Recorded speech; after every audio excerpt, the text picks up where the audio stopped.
stand the heat, Fred. I know.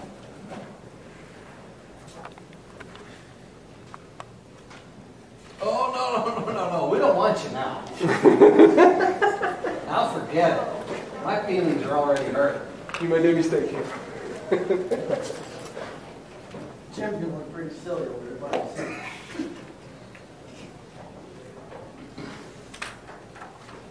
Well, now that you put it that way, that's true. I forgot. There's no Todd, Eileen doesn't make these, so. How you doing, young man? Hey, good to see you, sir. How are you? Okay, It does kind of make Jim seem like a target. All right, go back over there.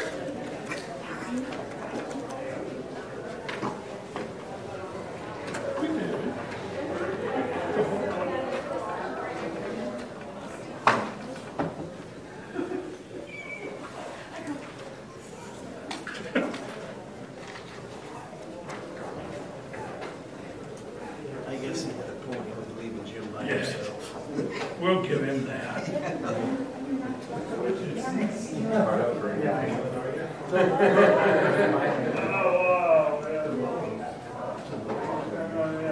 Right. I think there's some presentation.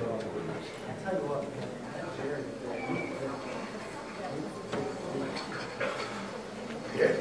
How you doing, Chief? Oh, you're Robin. Good to see you. Good to see you, too. Hey, how are you? How you doing? What's a good word?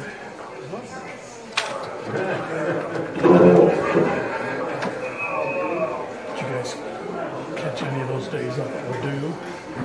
We went up one day. Okay. One day. Yeah, so. Now you were on Hannah Road a lot. Yeah, I was at Hannah Road a lot. So, Yeah. hours. That's really kind of wonderful. Yeah. I think with the thing in, within outside, I think the professionals are all over there. I think the professionals. So what's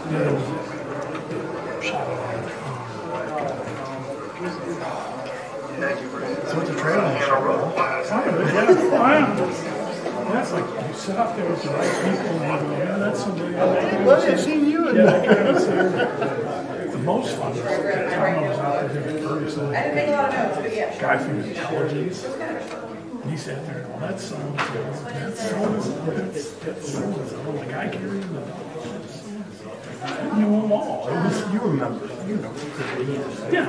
he's a good friend of Ryan. Because that guy in the city, I think he, They all know. yeah. Don't you think that they would change his detail a little bit? No, it's kind of like now, it's like, yeah, let's just leave it there and wave at him, you know. Oh, well. Good to see you, Rob. Good seeing you.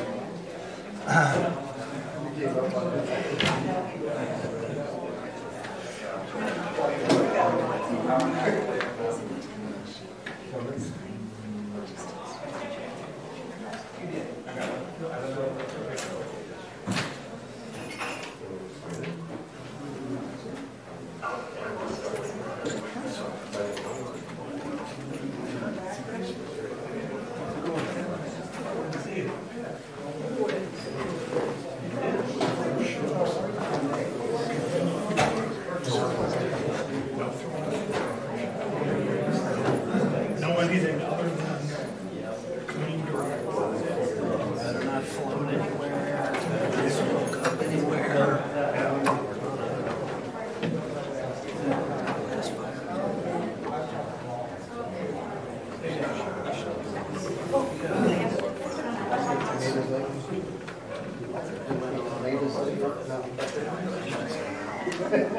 Just the two.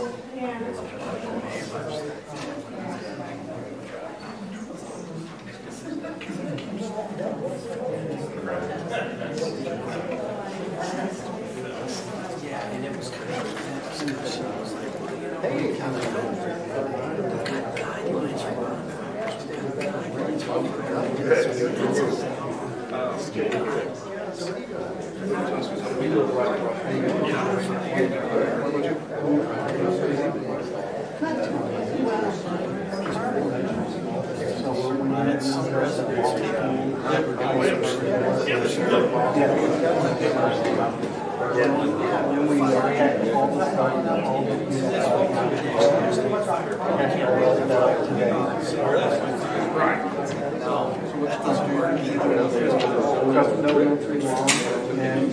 Too many rules, huh?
You've already ignored me. I didn't even recognize you here.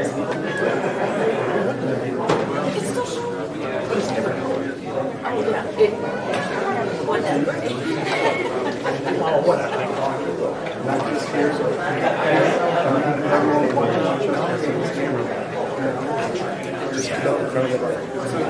It's on. Oh. I don't know if it is. I took up the whole thing. Just shut off. You recognize me. I know.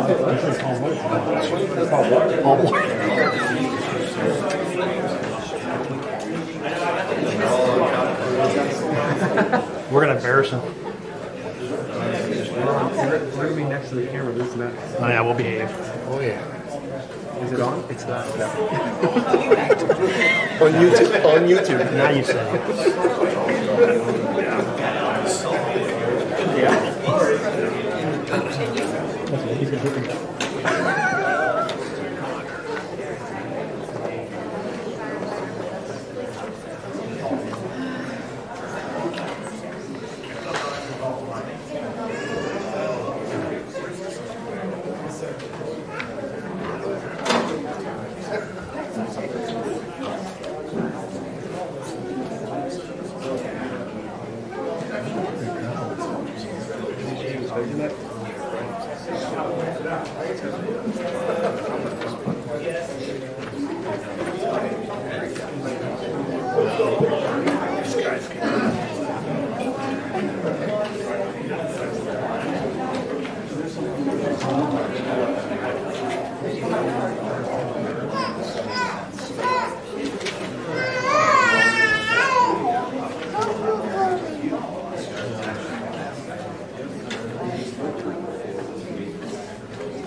Okay, we'll call this meeting of the Board of Aldermen to order. If you please stand for the pledge of allegiance.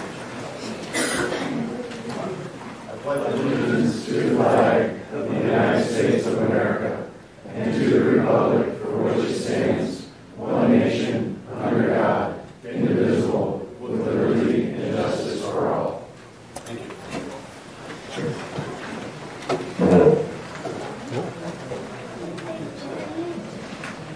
Okay, will the secretary please take roll call? Alderman Breed. Here. Alderman Wallach. Here. Alderman Statter. Here. Alderman Charbonneau. Here. Alderman Mayhew. Alderman Miguel. Yeah. Alderman Anderson. Here. Alderman Kenny. Here. 7 are here. You have your quorum now. Okay, thank you. Alderman Statter, you have your light on. Did you wish to make a request? I do, thank you, Your Honor. I'd like to ask the rest of the aldermen to permit me to make a motion to move the Yard of the Month winners to the top of our agenda, just preceding the oath of office for the 4 police corporals, at the request of one of the recipients. Okay. We got hit by an SUV. Okay, we have a motion and a second. All those in favor say aye. Aye. Those opposed say nay. Okay, we will do so. So the first item on the agenda will be the Yard of the Month winners. Alderman Statter. Thank you. How many papers?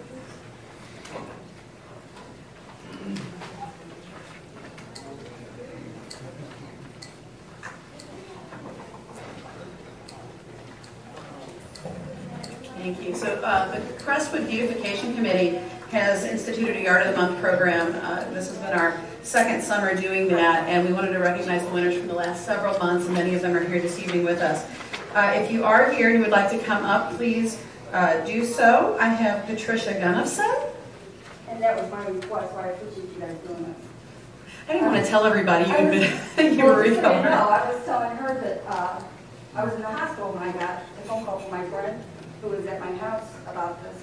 And you have no idea what it means when you're as banged up as I was to get a phone call like that. So thank you for voting for me. And congratulations to all the officers that are being sworn in tonight.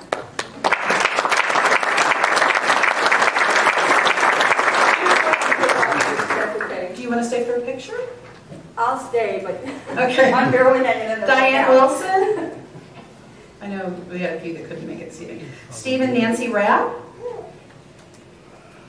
The ones that couldn't make it tonight. Michelle Giles.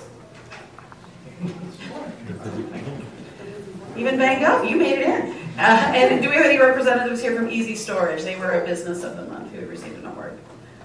All right, well, you come get a picture. Like I said, it was important to me. You think nobody notices when you're alone in your house. Please, from the waist up. Damn, I guess it's all good. You're not my pretty for you otherwise. All right, thanks a lot. I'll send it. Thank you. You guys be safe. Okay, next item on the agenda is the oath of office for the 4 police corporals.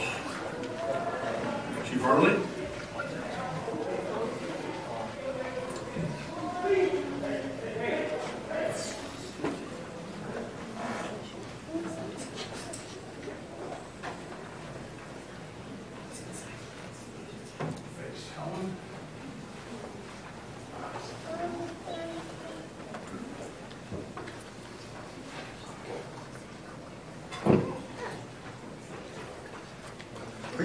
Raise your right hand. And repeat after me. I state your name. Do solemnly swear. That I possess all the qualifications prescribed by law. I possess all the qualifications prescribed by law For the position of police corporal of the city of Crestwood. for the position of police corporal of the city of Crestwood. That I will support the Constitution of the United States. I will support the Constitution of the United States, The Constitution of the state of Missouri. the Constitution of the state of Missouri, The provisions of all laws of this state affecting charter cities. the provisions of all laws of this state affecting charter cities, And the ordinances of the city of Crestwood, Missouri. and the ordinances of the city of Crestwood, Missouri. And that I will faithfully perform the duties of corporal of the city of Crestwood. And I will faithfully perform the duties of corporal of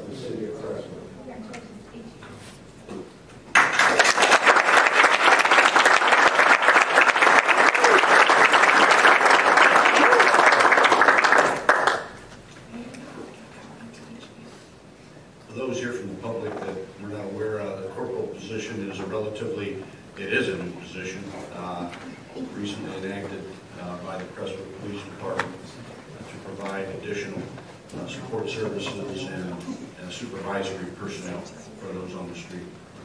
Thank you very much, gentlemen. Well deserved. Katie?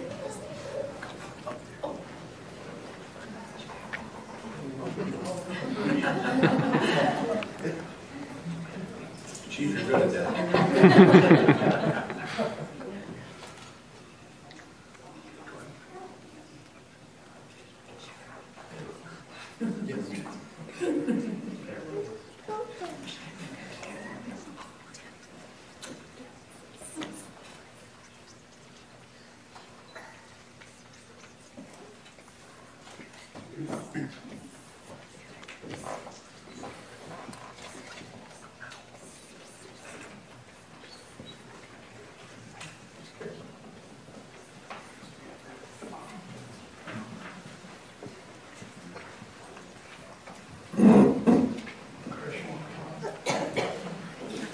Next item on the agenda is the oath of office for Police Sergeant Crestwood Board. Raise your right hand and repeat after me. I, Christopher McGill, do solemnly swear that I possess all the qualifications prescribed by law for the position of Police Sergeant of the City of Crestwood. That I will support the Constitution of the United States. The Constitution of the State of Missouri. The provisions of all laws of this state affecting charter cities. And the ordinances of the City of Crestwood, Missouri. And I will faithfully perform the duties of Police Sergeant of the City of Crestwood. Congratulations.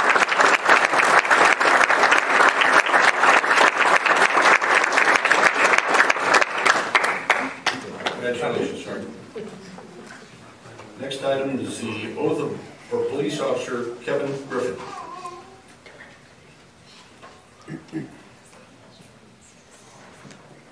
So raise your right hand. I, Kevin Griffin, Do solemnly swear that I possess all the qualifications prescribed by law for the position of Police Officer of the City of Crestwood. That I will support the Constitution of the United States. The Constitution of the State of Missouri. The provisions of all laws of this state affecting charter cities. And the ordinances of the City of Crestwood, Missouri. And that I will faithfully perform the duties of Police Officer of the City of Crestwood.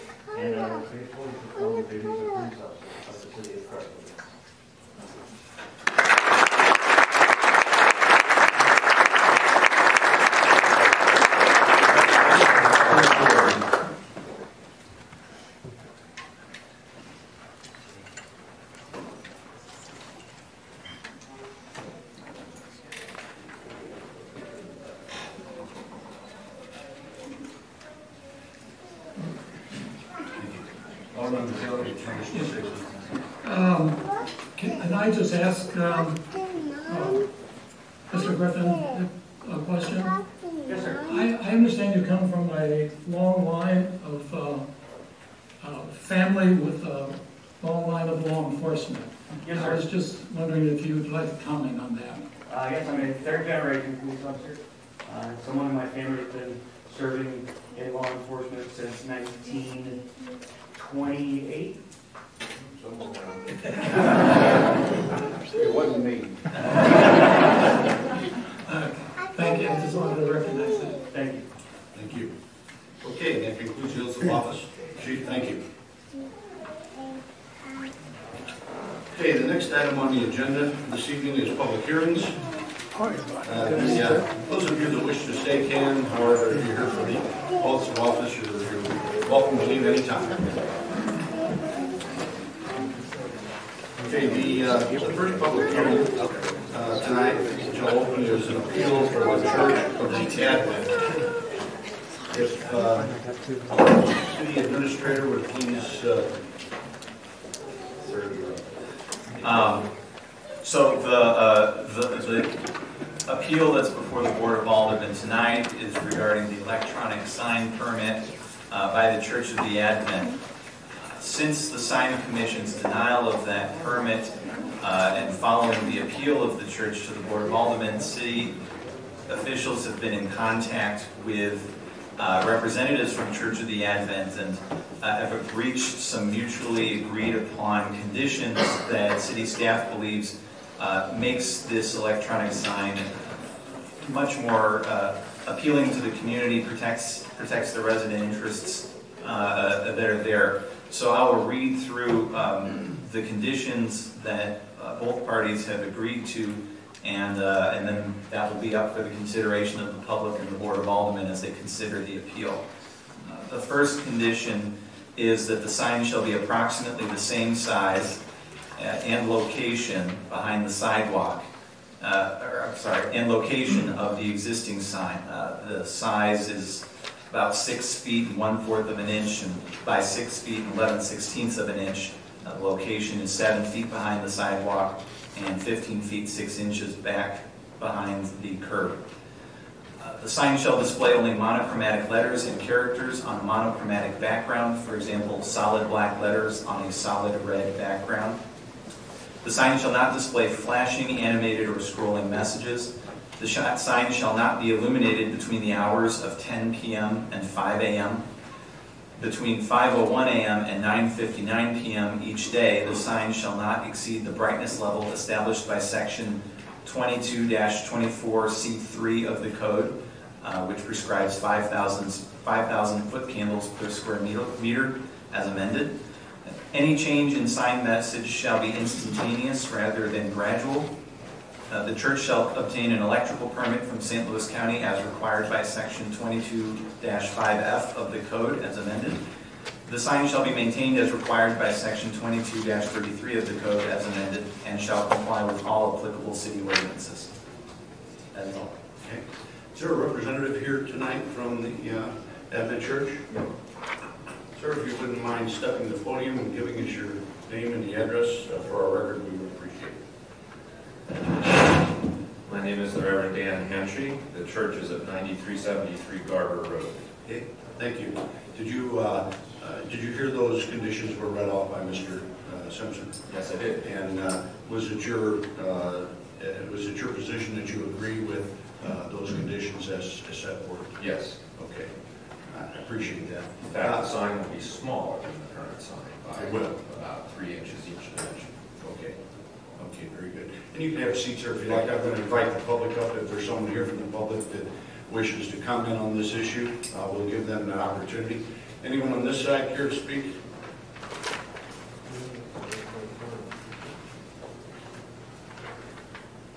Sir, if you'd state your name and address for the record, please. Charles Schloss. I reside at 9415 Deeves Drive. I have a couple of concerns about what you had discussed, coming to agreement with the Advent Church. 5,000 candle power at night is still awful bright.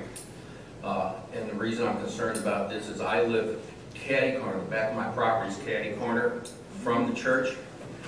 And I think that's a little too bright. I would also encourage, instead of having the sign turned off from 10 p.m. to 5 p.m., I would like it to see 1 hour after sunset and 1 hour before sunrise. That varies with the seasons, of course. That way it still has the time, and at the time that the sign is dimmed for the nighttime, it would be no brighter than 200 nits, N-I-T-S, that's what new standard that they go by. I can give you some websites to look up to check that out. I believe it says that the sign will not be illuminated, period, during the off times. From sunset to 10 p.m.? From 10 till 5 a.m. Well, I was saying... You're asking for a different condition. I'm asking for a different condition, right. I would like to see the sign be dimmed down to 200 nits between half hour before sunset and an hour after sunset. And then again on the rise, I would like to see it be 200 nits when it comes back on, an hour before sunrise, and then a half an hour after sunrise. then it can go to the whatever's full strength that they want. Okay, we appreciate your comments, sir. Thank I you. also have one other request. Since the church address is on Garber, the front of the church is actually on Buxton. Why not place the sign in front of the church on Buxton?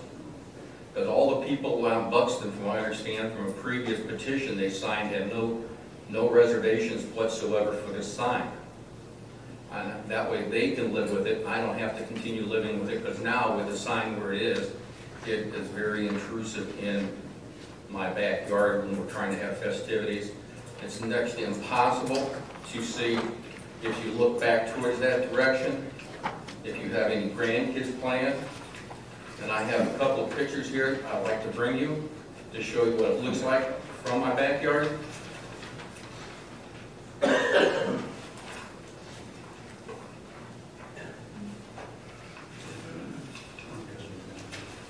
And those pictures were taken standing on the back of my pavilion, my back porch.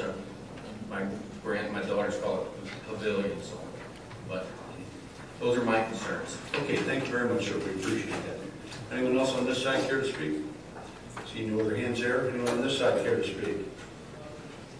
I see no hands. Okay. So I will ask the board for their comments. Alderman Miguel, did you wish to speak on this, or was that your light from the previous? It was a previous, the light was from earlier. Okay. Anyone else on the board care to speak on this issue? I see no lights. Alderman Kennedy? I'd just like to thank the church and Reverend Hanchy especially for their patience in this process. I know it's you've been part of the community for almost 60 years, and sometimes this process takes a little bit longer than we all would anticipate. But thanks for your patience, and thanks for being respectful to the neighbors. I know that the lighting condition that City Administrator Simpson read said that the sign shall not exceed the brightness level. We're not saying that the level has to be at that level, but just not to exceed that level. I know you've been respectful in keeping the light level down. We appreciate that. Thanks for, I think this is the third time you've been here, and I know you've had other people speak on your behalf, as well as some of the neighbors speaking as well, so appreciate that. That's all, unless you want me to make a motion. We have another light if you... Okay, sure. Alderman Miguel. Thank you, Matt. I don't understand what the difference is between nits and foot candles, but be that as it may, I would ask if the Reverend, and I'm sorry I didn't catch the last name, would you be okay with those conditions that were just expressed by the resident? I think we would find it easier to live with the 10 o'clock than with the hour after sunset. We're certainly willing to look at the brightness and dim it down at night. There's no problem with that. It takes much less illumination at night for one of those signs to be seen.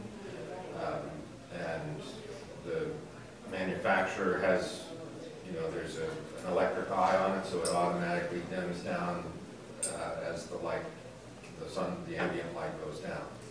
So I'm more comfortable with the 10 to 6 than an hour after sundown, but it will dim at night for sure. And you can control the candle light, right? Absolutely. The foot candles that it can go up to and down to. Right, it's all computerized, and the brightness is infinitely adjustable from off to the full spec, which is 7,000 nits. It's at nits. Nits. I'm not sure I know the relation between nits and candle power. You can look it up. I mean, there is a relation. It's NITS is the standard that's used for NIT stands for National Institute of Technology, Illumination of Technology. Would you two gentlemen be able to come to an agreement on what that roll number should be? Yes, I think so. I mean, we've dimmed our sign in the past at his request. Okay. And you would be okay with 6 a.m. as opposed to 5 a.m.? Is that what I heard you say? I misspoke, but yeah, we would be okay with 6 a.m. I mean, whatever the city decides is agreeable, we'll live with it. Well, the city would like to see both of you come to an agreement. So I was just trying to perhaps facilitate that a little bit.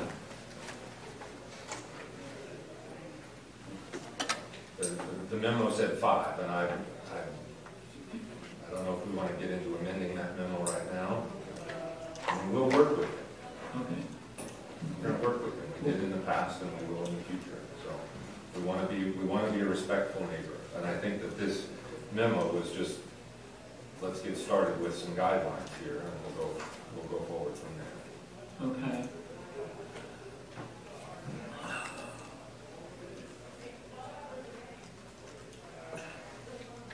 So you're willing to work with the resident as far as the NITS is concerned, and also as far as the hours are concerned? Right, within reason, yeah. Within reason. Yeah. Okay. That's all I have, Your Honor. Thank you. Okay. Alderman Kennedy, you had asked, I'll make a motion. Do you wish to do so? Sorry? Yeah, I will. Let's go ahead and close the public hearing. Do I have a motion and a second to do so? So moved. Okay, we have a motion and a second. All those in favor say aye. Aye. Those opposed say nay. Okay, thank you. Alderman Kennedy? I'd like to make a motion to move that the board overrule the decision of the sign commission denying a sign permit to the Church of the Advent and approve the issuance of a sign permit subject to the conditions as read by City Administrator Simpson and made part of the record by the city clerk. Okay. We have that motion. Do we have a second? Second. We have a second. All those in favor say aye. Aye. Those opposed say nay. Okay? Sir, you're free to go. Thank you very much. Signs approved.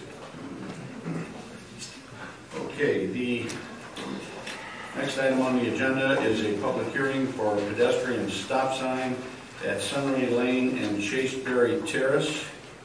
I will open the public hearing on this. Is there anyone in the audience on this side? Yes, ma'am. Would you be so kind as to state your name and address for the record, please? Absolutely. Carrie Mitchell, 8923 Chaseberry Terrace. There are approximately 27 kids on Chaseberry, Camelot, and Sunray.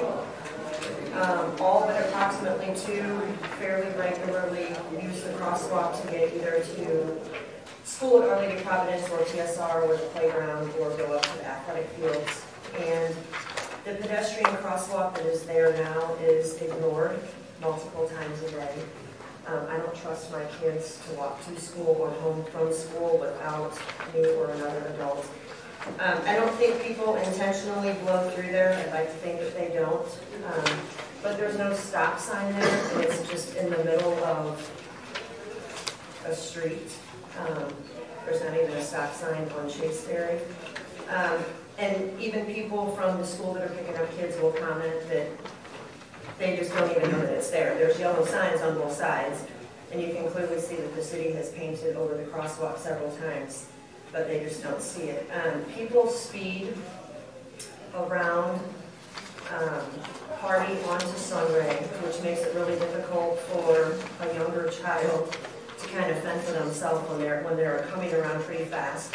And then people also speed coming down from Sunray, and there's a house there that blocks the view, so it's really hard to teach kids how to be defensive walkers. Even as an adult, people don't stop for me. And so I would like to see a stop sign put there.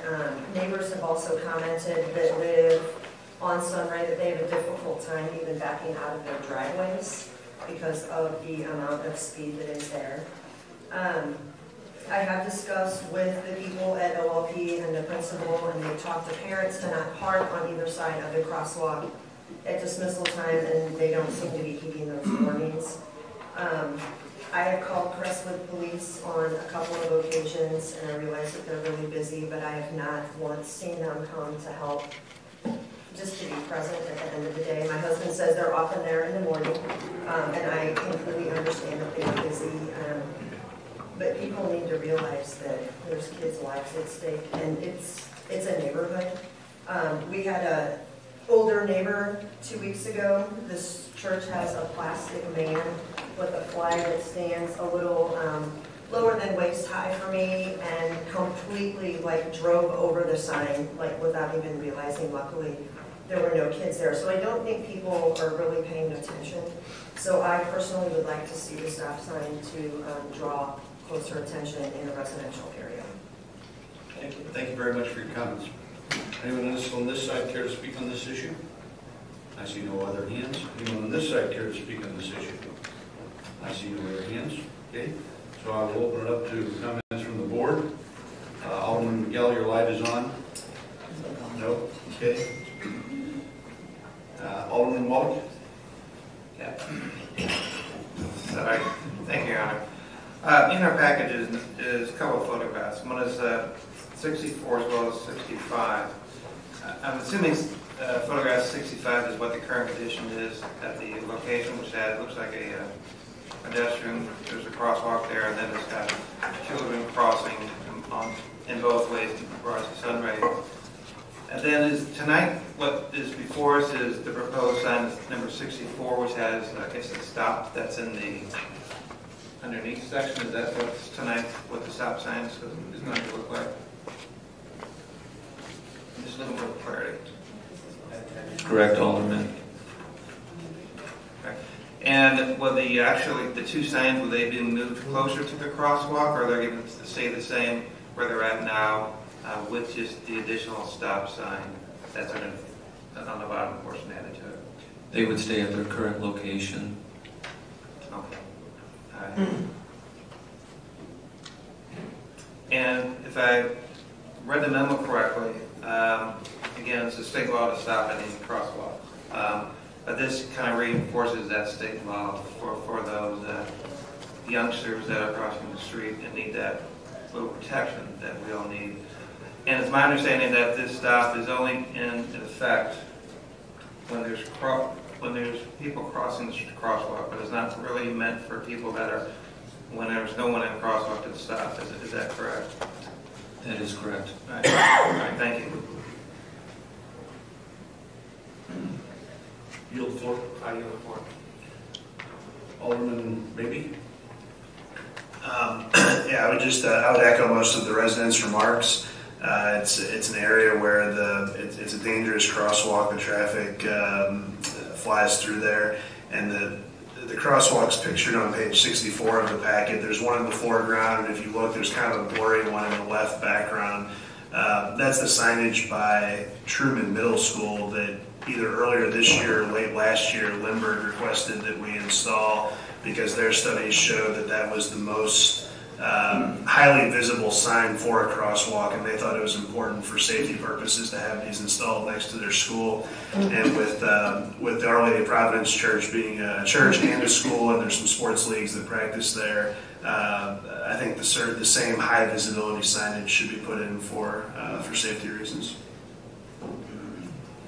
So you're suggesting that we incorporate the same crosswalk stop sign for pedestrians that they have over at Truman? Yeah. This isn't going to be just a big red stop sign? No, you can see the sign on page 64. It's a little red that sign on the same sign post. Okay, fluorescent yellow. Yes, and hopefully drivers will pay it some more heed. Okay, all right, very good. Alderman Anderson? The points I wanted to cover, Alderman Wall and Alderman Beatty. Okay, all right, sir. Any other comments from anyone on the board? I see no further. So may I ask for a motion and a second to close the public hearing? So moved. I have a motion and a second. All those in favor say aye. Aye. Those opposed say nay. Okay. May I...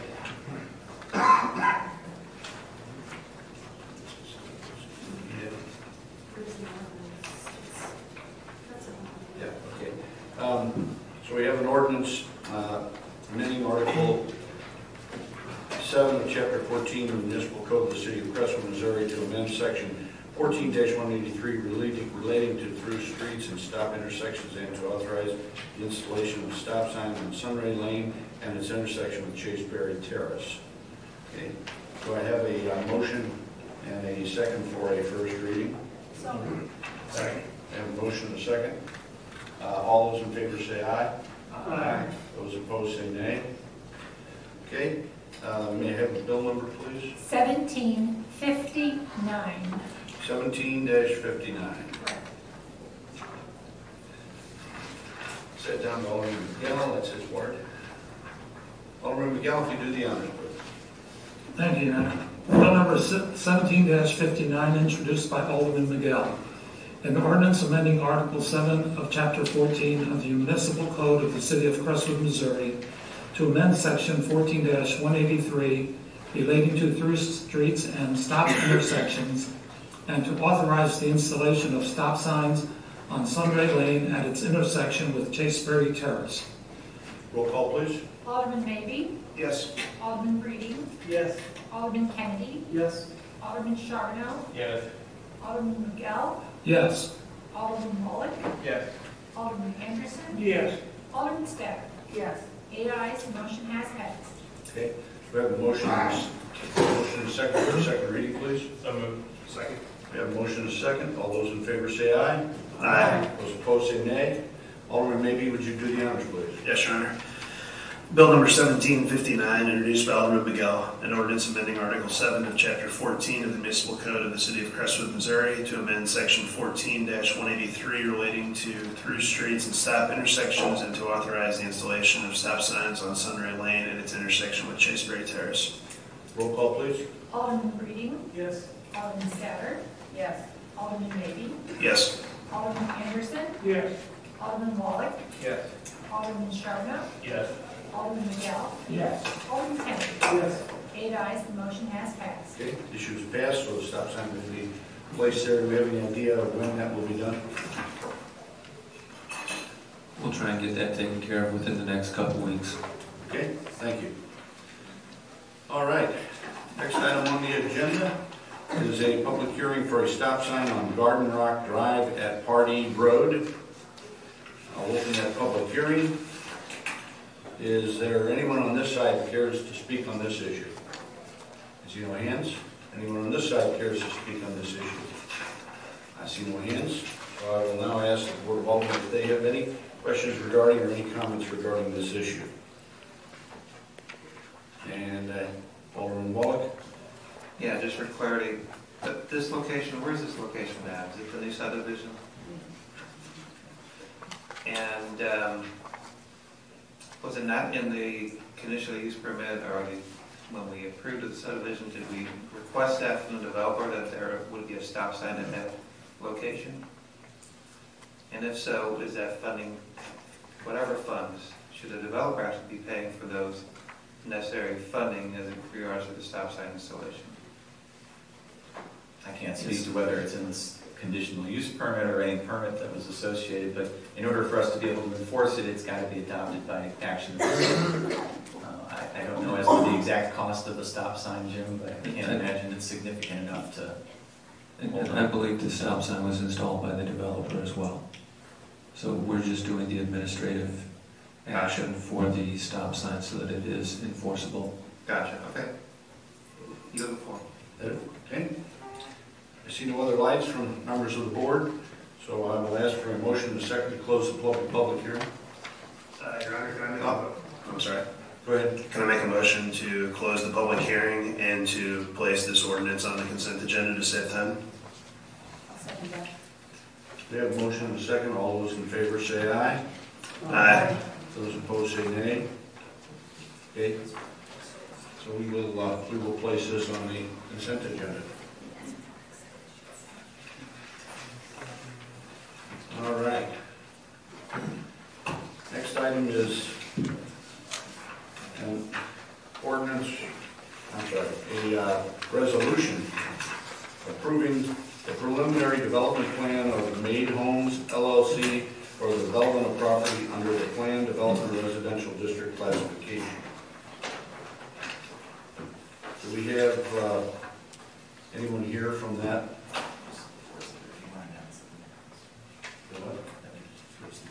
Oh, yeah. We were informed by the city attorney that we should reverse the order of these two issues since the resolution for the preliminary development plan needed to be approved prior to the ordinance for the rezoning.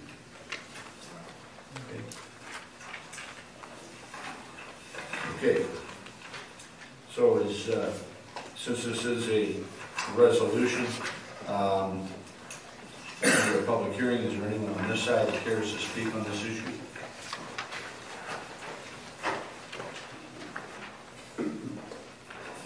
Sir, please state your name and address for the record. This is Don Kelly, 9640 Gallup Lane. It seems I have drawn the short straw in our neighborhood association. So what I'd like to do is express some of my views, but before I do that, I would like to read a letter that's been signed by nearly all the residents on Gallup Lane. I believe everybody has a copy of that. For the record, first of all, thank you, Mayor, and thank you, Board, for the time you've given us.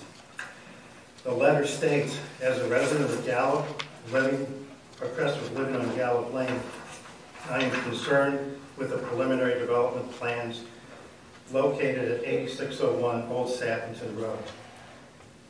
I chose to move to Crestwood for the following reasons. Crestwood has a low property tax rate, best municipal services in St. Louis County, one of the best public school systems in the state of Missouri. Crestwood has a reputation of a well-governed community, our great community center and pool. Crestwood 63126 is one of the hottest zip codes in the whole damn country, quoting a newspaper article, and it's in the top 2 nationally. Bottom line, it's a great place to live and to raise a family. Our concerns for this proposed development are number of units or lots in the given area. This not only has not enough square footage per lot per house, but is using questionable rationale for the neighbors alongside this development, which stretches all the way up to the Lutheran Church. No buffer between the development and existing properties. Bedrooms and backyards are right on the proposed new street to the Old Sappington residents on either side of this development. And I believe it's just within feet of the proposed street. Additionally, the 5 residents on Gallup Lane that back the development will be negatively impacted by this development with a lack of buffering. Change the landscape of immediate surrounding neighborhoods. Crestwood has a 10,000 square foot minimum per lot requirement per the R3 code. This development has an average of 6,126 square feet per lot, just over half of the required 10,000. This project calls for a total of 30,630 square feet for the lots. It should be 50,000. So you can see we're barely halfway to meet the requirements by code. I believe this sets a precedent that will negatively impact our city. I moved here under a set of rules that I would not want changed after the fact. It is my hope that those entrusted to guide our city and its direction will do the right thing, voting against this proposal and keep the strict standards that made our city what it is today. And that's the letter, and it's signed, as you can see, by most of the residences. On a personal note, I'm a longtime resident. In 1974, my wife Gail and I purchased a lot on Gallup Lane. We designed our own house, found a builder, built the house, and in 1975 moved in. So it's been 42 years. During that 42 years, we've raised 2 kids. We've seen the Crestwood Plaza go up and down, and we're kind of excited to see the next incarnation of that plaza, whatever that is. So there's a lot of things we've seen change, and there's a lot of good that's around the corner. One of the things that's not in the letter is the variance for this. And I'm not sure what the variances are. I know R3 is 10,000, and this is only 6,000 per lot. I don't know what kinds of variances there would be.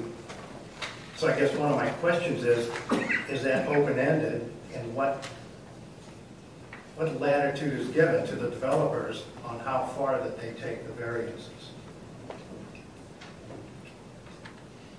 I know that planning and zoning, who I used to be on that board, looks at the parking, looks at the traffic, looks at light pollution, noise pollution, and all of that. I know last month they turned this down, so I can only assume that they acted on the best interest of the residents, not only there, but Crestwood citywide. I think this sets a dangerous precedence. So I guess the only thing I have left to say is I hope that the board does the right thing and votes against this proposal and keeps the standards that made our city what it is today. Thank you so much for your comments, sir. We appreciate it. And the city clerk will enter this into public record. Thank you. Okay. Is there anyone any residents on this side care to speak on this issue? Yes, sir.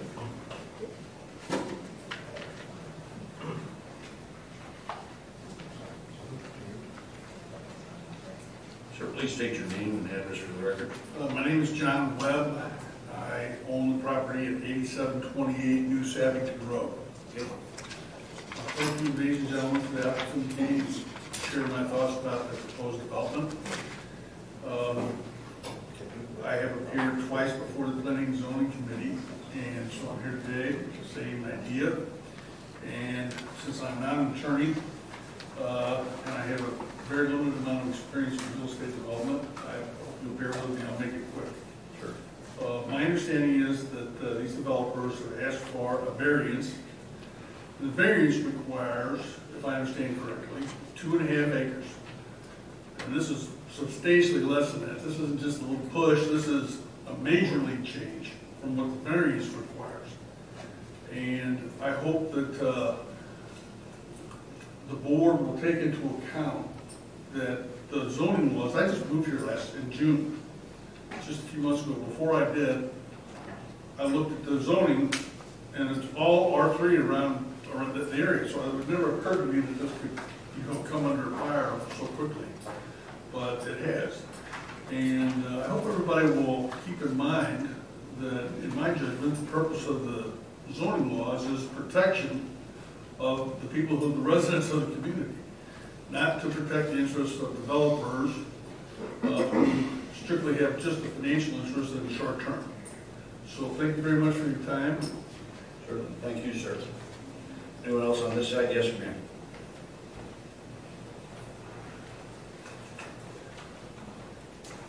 State your name and address for the record, please. I'm Elizabeth Jagel at 1238 Tahiti Drive in Crestwood. And my husband and I have lived in Crestwood since 1989, and we actually own 2 properties in Crestwood. One is our major primary residence, and the other is a rental home.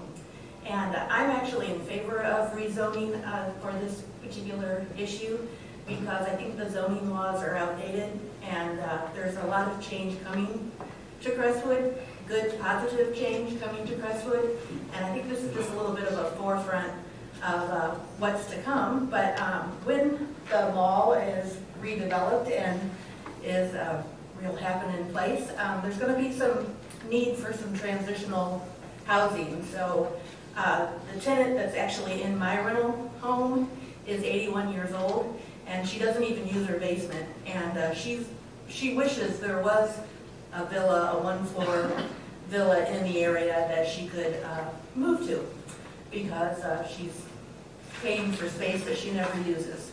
So, and I look around and I don't see a lot of transitional housing for people that no longer need their bigger homes.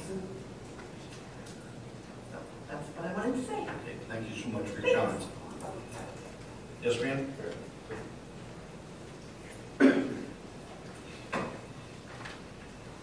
Please state your name and address for the record, please. Hi, my name is Susan Mason, and I live at 9515 Crane Court. I moved there 3 years ago, and I just purchased last year a house at 9631 Gallup Lane, which is backs to this proposed development. And I just want to read a letter that I wrote. So while I do want to see villas built in Crestwood, currently I'm looking for one right now for my mom. I do agree that there is a need. The site at 8601 Old Sappington does not meet the lot size requirement. Allowing a zoning variance to shoehorn the villas into this lot is going to set a precedence for developers to come into Crestwood and overbuild on Crestwood lots. The proposed villa development will devalue the surrounding properties. The lot is simply too small. I'm a real estate broker. I've been in real estate for 30 years, and it's my opinion that these villas back there shoehorned in to this lot and allowing a variance is not going to add value to the surrounding properties. So I'm a neighbor to the property. I live right down the street, and then I own a rental house at Gallup Lane. I put a lot of money into these homes because of Crestwood, and I moved here from Webster because the taxes were low, the schools are strong, and the mall is going in. I want to see villas, put into Crestwood. I agree there is a need for it, but I don't think this lot is appropriate, and I think these developers need to find a lot that would, have the space to accommodate what they want to do. Okay, thank you. Thank you so much. Okay, any other comments from this side?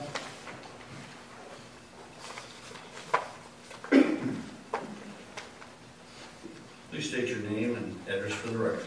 Hi, I'm Kathleen Fisher, and I live at 9501 Crane Court.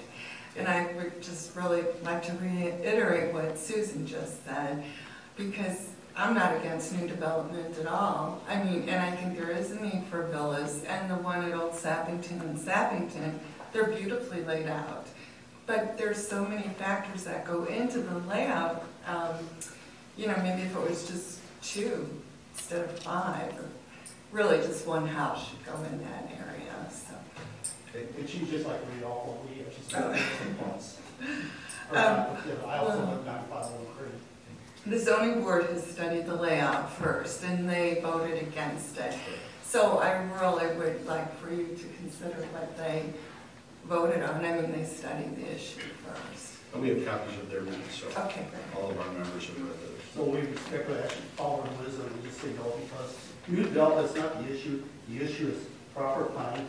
And I come from Illinois, where zoning was in transition to what was good and bad.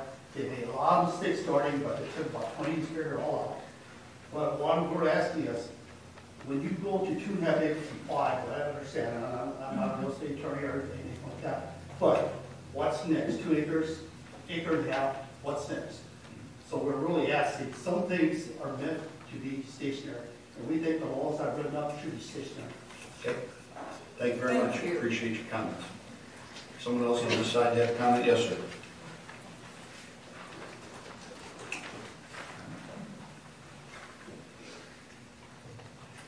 Name and address for the record, please. Greg Hall, 8722 General Grant Lane.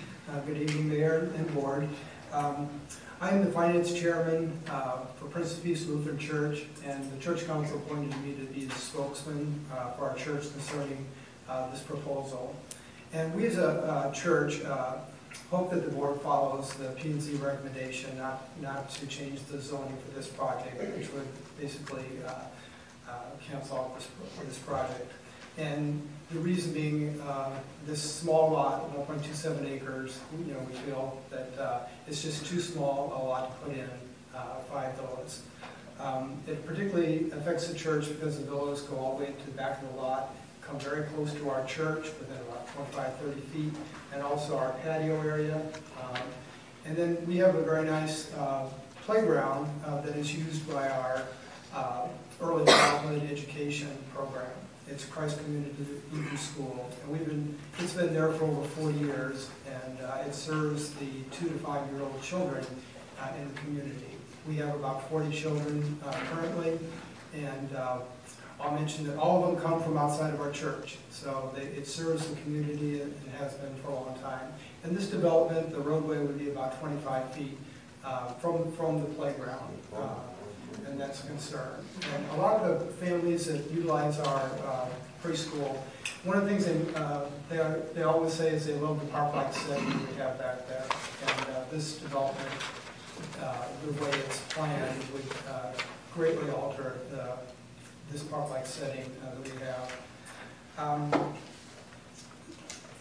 In the city ordinances, section 26, under PD districts, I'll read the whole thing. The last part says, however, it should be noted that these planned development regulations are not intended to allow excessive densities or the development of incompatible land uses either within the development or as the development relates to the general neighborhood. And I think that's one of the problems of this, how it relates to the general neighborhood. And I think the purpose of it is to put 5 villas in a smaller lot. The church is not against development. We would be in favor of a development that's larger and better laid out, and that is beneficial to the church, the city of Crestwood, and all the residents in the area. And we'd also like for it to be successful for the developer. We're not, we know the developers purchased this land, and we also want them to be successful.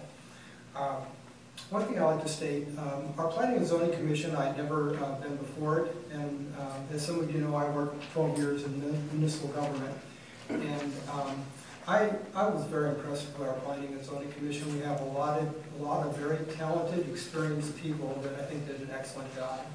And I'm not just saying that, they're not here, so I was very impressed with them.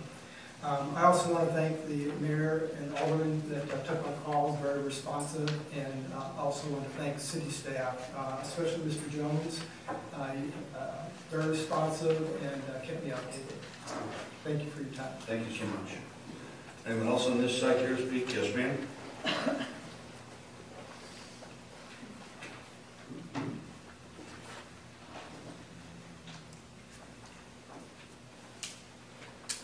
State your name and address for the record, please. Norma Lushy, 9523 Crane Court, right on the corner of Crane and Old Sackington.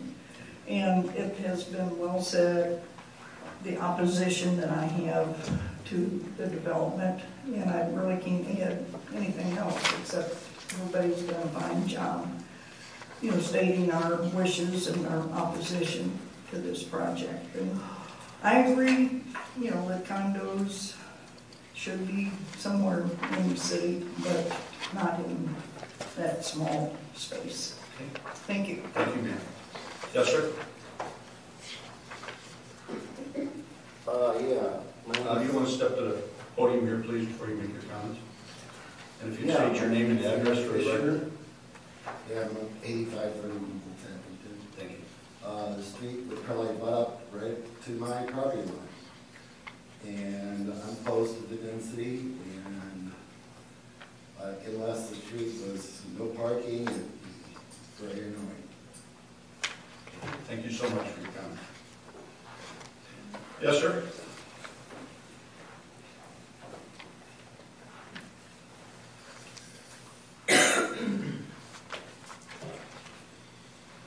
State your name and address for the record. Bill Olson, 8819 Cornish Drive. I support the decision by the Planning and Zoning Commission and respectfully request that the board support that decision. Okay, thank you very much. You're welcome. Any other residents on the site? Yes, ma'am?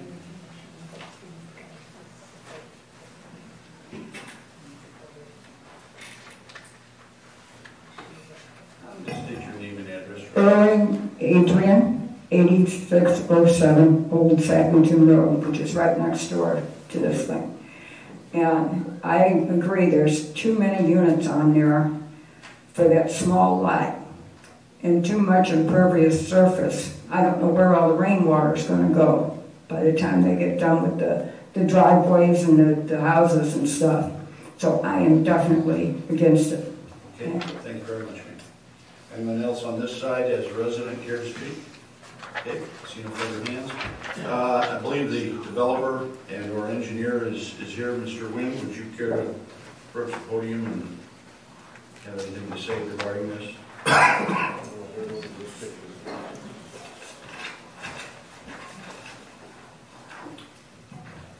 Mayor, members of the board, Dan Wynn, Wynn Engineering Company, 122 North Crestwood. I'm going to hold up this plan, and what you have before you tonight are the 5 units. Please. Pardon? Speak up. The plan you have before you in your packet tonight has the 5 units, and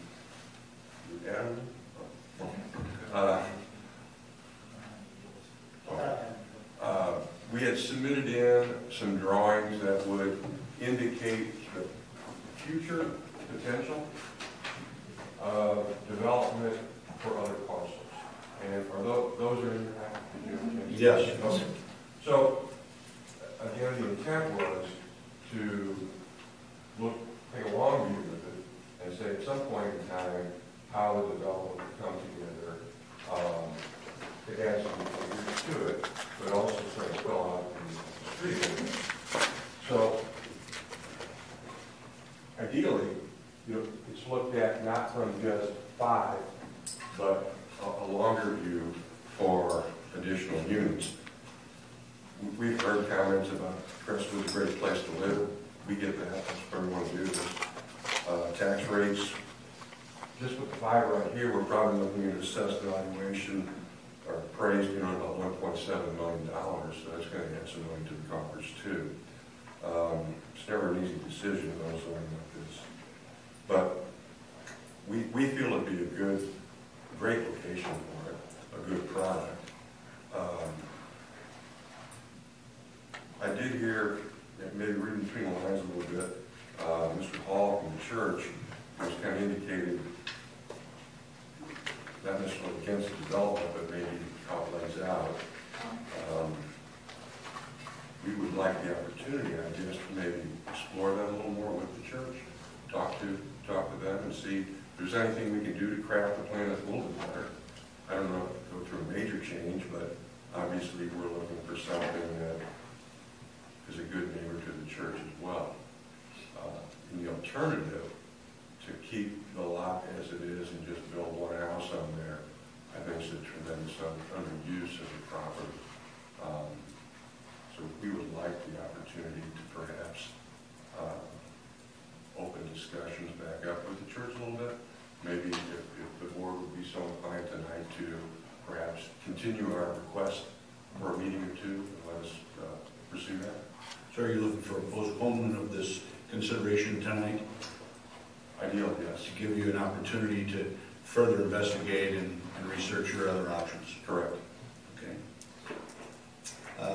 I'll ask the board if we can have a motion and a second to that. Do you have a problem with that, City Attorney? No. Okay.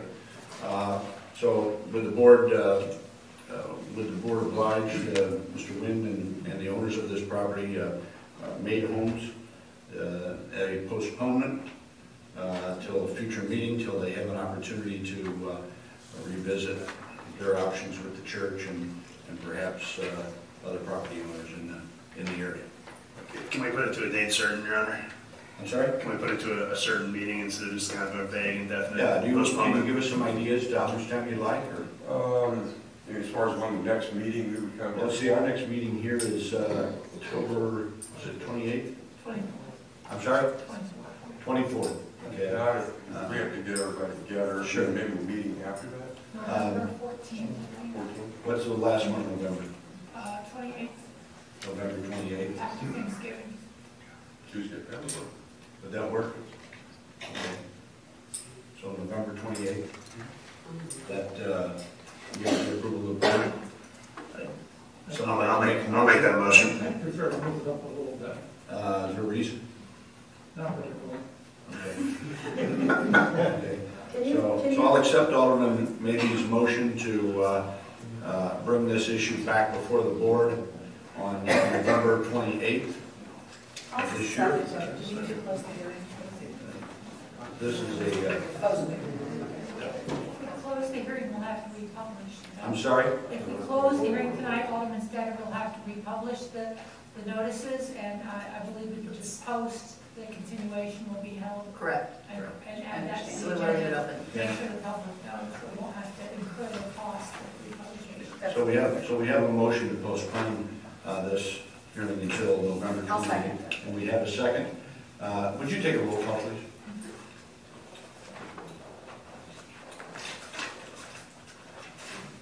Alderman Anderson?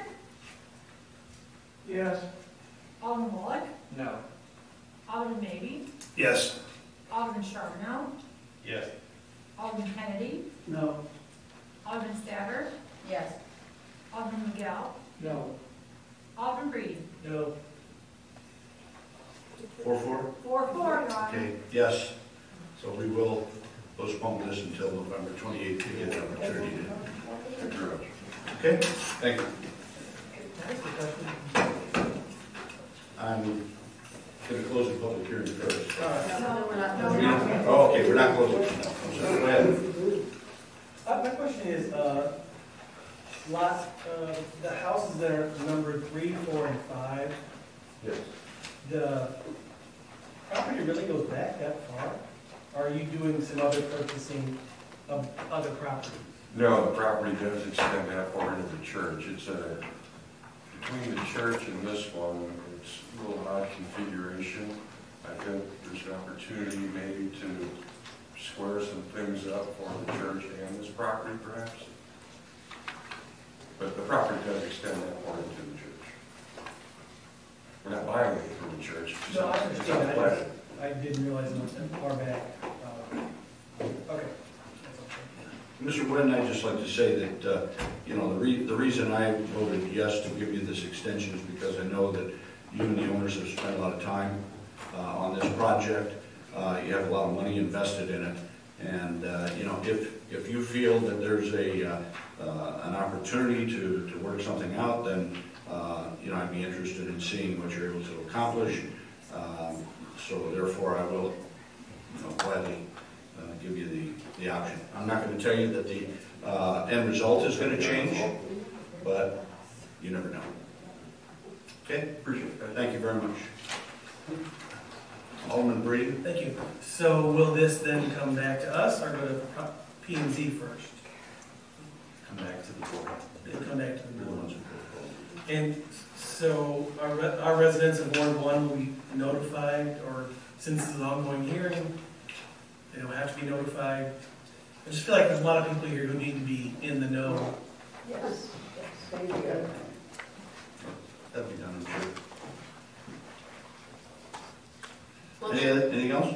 can I clarify? Sure, please, go right ahead. We don't have to do the actual public hearing notice requirements, but so it doesn't have to be published in the paper and whatnot, but it will, since it's continued, it will be on the agenda, and there will be the normal notice that's given when this is placed back on. Plus, everyone here now knows it will be back on the agenda on November 28th.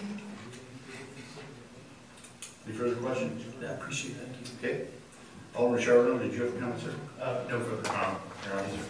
Alderman, maybe? Did you have a comment or did you want to? I had my light on to give a 10-minute speech on this subject, but given the postponement, I'll save my remarks for November. All right. I would just let Mr. Wynn know, I mean, my view of this project was dim going in, and I think you heard from the neighbors, their views are pretty dim as well, so you know, I'm encourage you to use your best efforts to talk with the church, the neighbors, and see if you can bring us a better product next time, and probably to add a little bit of land, at least in my estimation. Alderman Miguel? Thank you, Your Honor.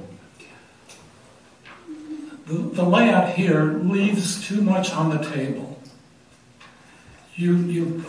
Putting this in the middle, you're leaving two residences there between this property and Savers. Long term, the board needs to be patient and wait until those other properties become available or to tell the current owners to negotiate some sort of a deal with the other neighborhoods, and then come back to the board when it has something which isn't so shoehorned, as has been stated on a couple of occasions.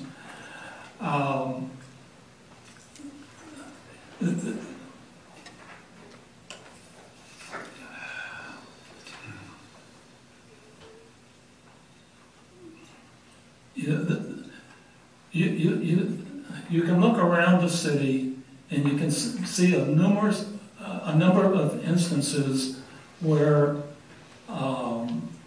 this board has been trying to be friendly, business friendly, and it has just backfired. And I guess the example that comes to mind is the ATM across the mall. Where that ATM sits, that piece of property there, that corner was carved out of what was a rectangular piece of property, which really was planned retail and it was planned for a CID was approved on the basis that it would there'd be a 26,000 square foot retail building there, which would back to Schnucks. There are other senior areas or in the city that have been developed. Mattis Road is an example of a very nice development of duplexes. There's the further out across from the St. Paul Cemetery. There was a development there which was nicely planned, and there are beautiful homes there. This particular, in my mind, this just has too much going against it, and I really would prefer to see a decision made this evening. Thank you. So everyone is here. I would ask the board to reconsider the postponement, especially the postponement for a month and a half. 2 weeks, a month should be more than enough time for these people to get together if you want to give them a final say. Personally, I'd prefer to make this decision this evening. Thank you, Your Honor. Thank you. Anybody else have any comments? Alderman Anderson? Yes, I just want to indicate that my yes vote is should not be taken as someone who would be leaning in favor of this change in the zoning. This was before planning and zoning. I sit on that board. I think they carefully considered it. It was a close vote. It was 4-3 against. I will say that I voted yes initially for the reason that I thought there should be an opportunity to try and put something together that would be satisfactory to all concerned. That may not be possible, but I'm especially concerned about the two parcels that sit between the Savers lot and the development. I think those properties to make this a go in some fashion have to be part of this. And if there can be some structure that would allow for that, then possibly it could be re-examined. But I'm not someone who would just arbitrarily say no, that if you can try and put together something, that's great. But I'm certainly not leaning. I'm leaning against this in its present form.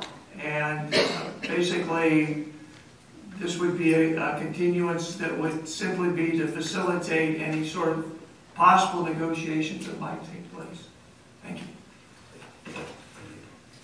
And I think it's important for the board to realize, as well as the public, that this type of a development is different from single-family residence, in that, you know, these homes, these dwellings are being built in such a fashion that the people that are going to move in and reside in them don't want to cut grass, they don't want to rake leaves, they don't want to plow snow, they want to hire that out to be done, they want someone else to do all the maintenance. So as a result, these types of buildings get built on smaller pieces of land. Good example is down off of Butler Hill Road. There are 2 of these projects with villas, and they're created in the same way. They've got very sharp driveways from the street to the residence because the older people basically are parking their cars in their garage. And I'm assuming from this, and I haven't really looked too much at the plan, but I'm assuming each one of these will have a 2-car attached garage. So those types of dwellings are becoming more and more popular. And believe it or not, we have a lot of people in Crestwood who are waiting for this type of construction simply because they can't afford to stay in their big home anymore. Maybe their partner has passed on, and it's just too much for them to keep up, but they don't want to leave the community.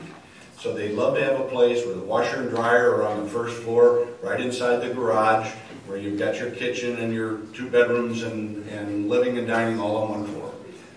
So that's all I can tell you. These are going up everywhere. It's not unusual. If you think this is tight, how'd you like to live over there at Music and Gravway, where they just built a library in those condos that are packed and stacked on top of one another, and they're full. I mean, people have purchased them, they're full. So anyway, that's all I wanted to say.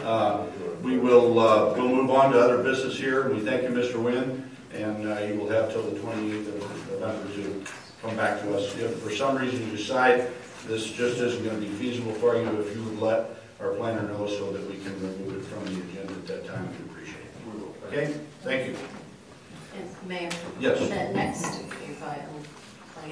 next, the ordinance? Yes. That goes with the resolution, so that will go to the 28th. 28th. Correct. Correct. Okay. Thank you. Thank you, ladies. And thank you to the residents who have come to voice your opinion on this issue. It's not done, but at this point in time, it's going to be reconsidered. So thank you.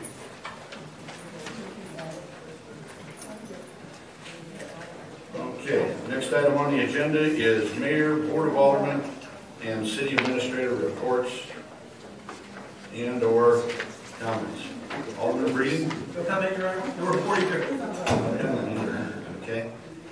Alderman Wallach? No report, obviously.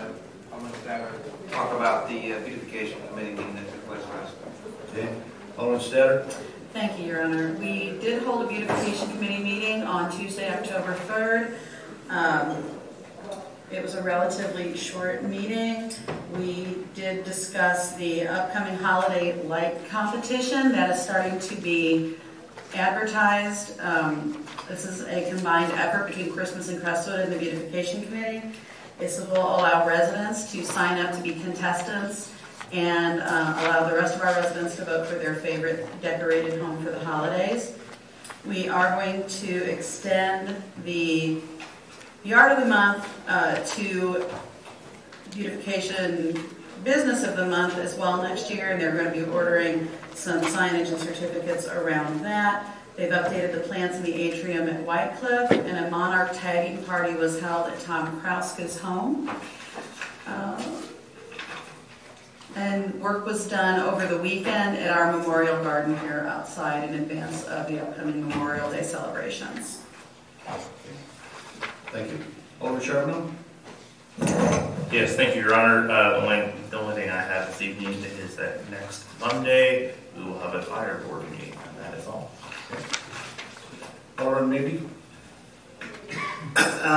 No report. I guess just some remarks. First, I apologize for my tardiness today. I had a work meeting run long, so I apologize to the board and the public for that.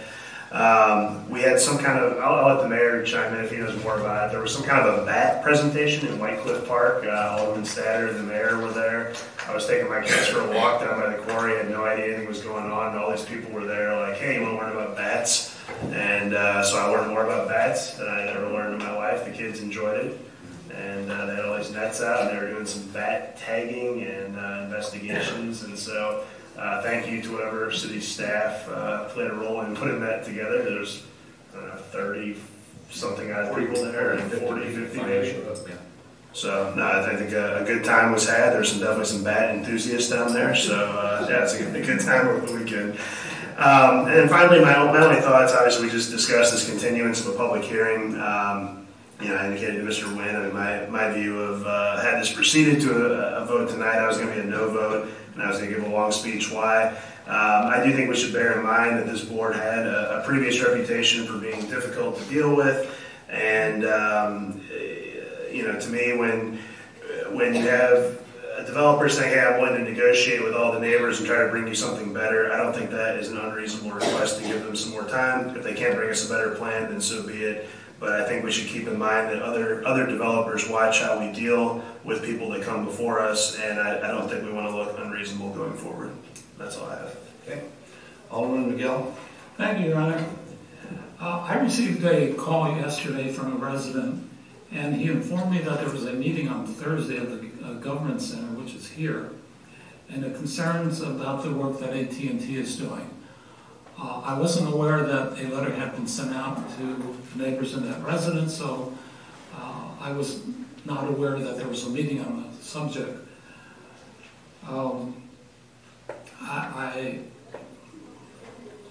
At any rate, I did drive by the development where the work is taking place, and it looks like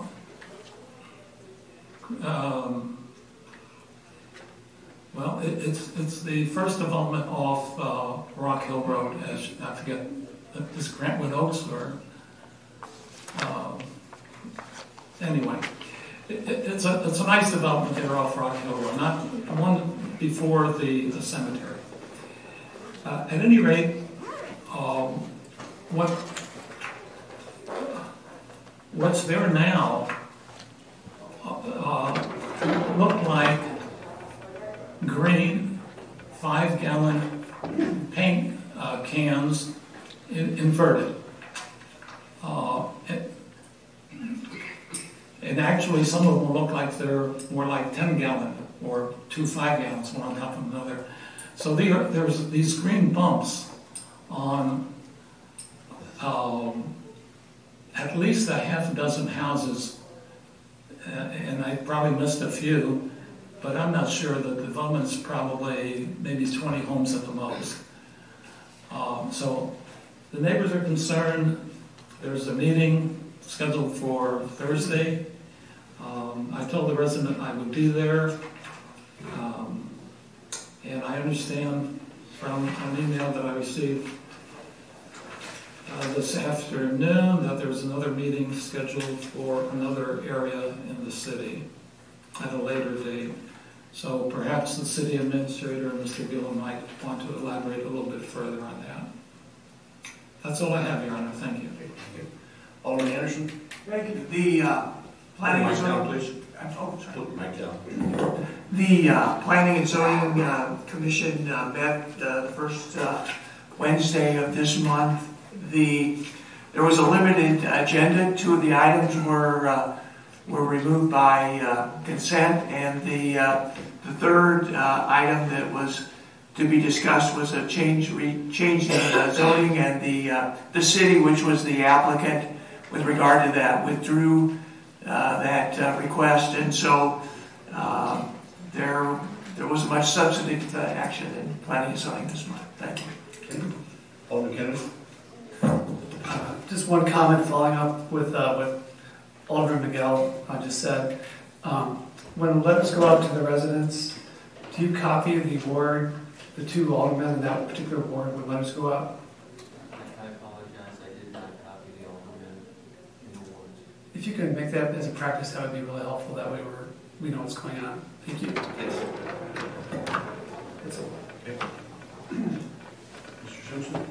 In response to Alderman Miguel's comments, Mr. Gillum sent out an email this afternoon.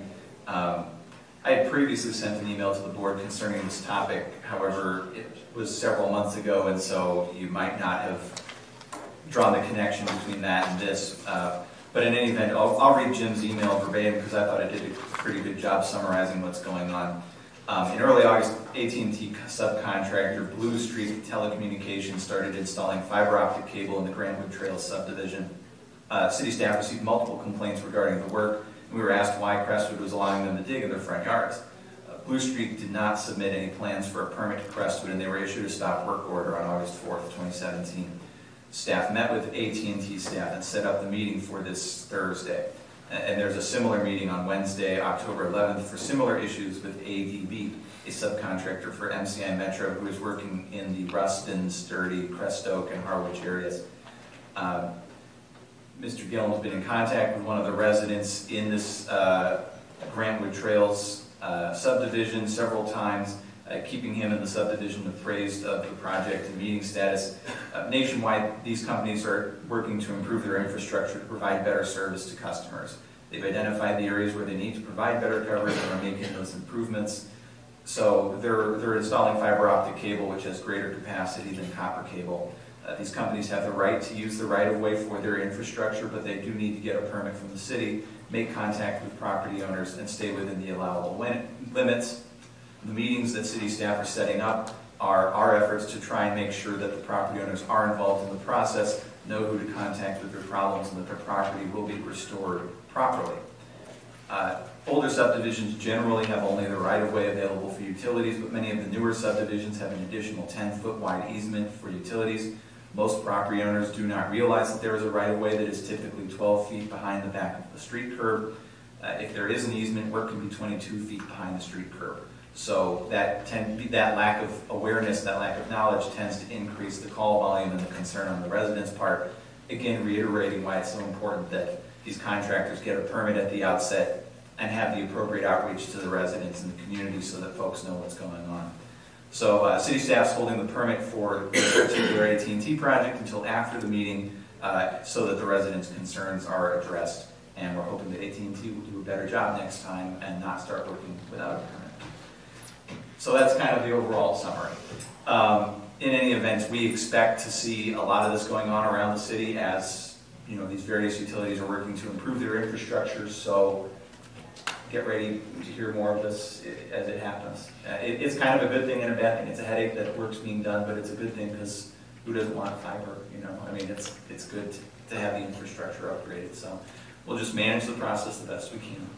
I have no other report. I do want to either inform or remind the board that I will be missing the next Board of Aldermen meeting to attend the City Managers Association conference. We'll take a vote on that under new business. Okay. City Attorney? No report.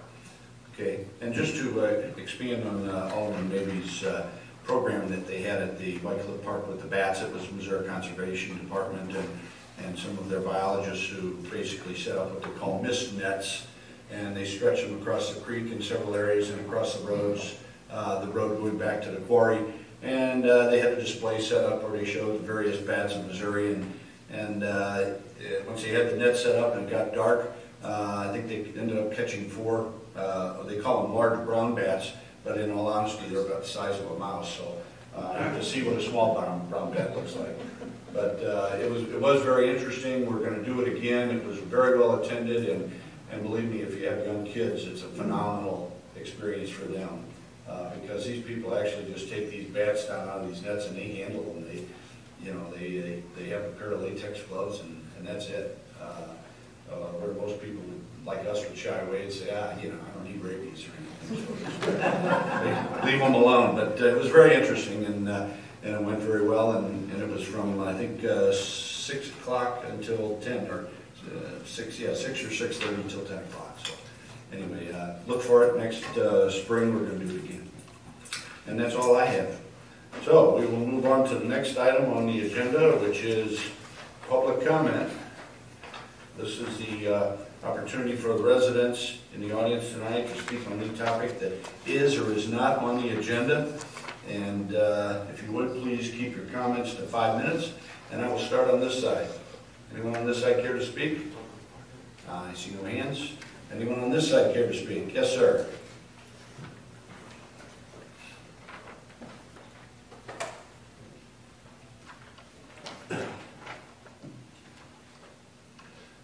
And if you would, sir, please state your name and address for the record.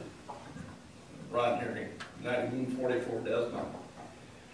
I'm here to express what myself and many of my neighbors in the Desmond, Crestwood Manor, Laurel Hill, Garber end of our city feel is a disconnect between the elected officials, the hired officials, and the appointed officials of our city in our requests or our needs.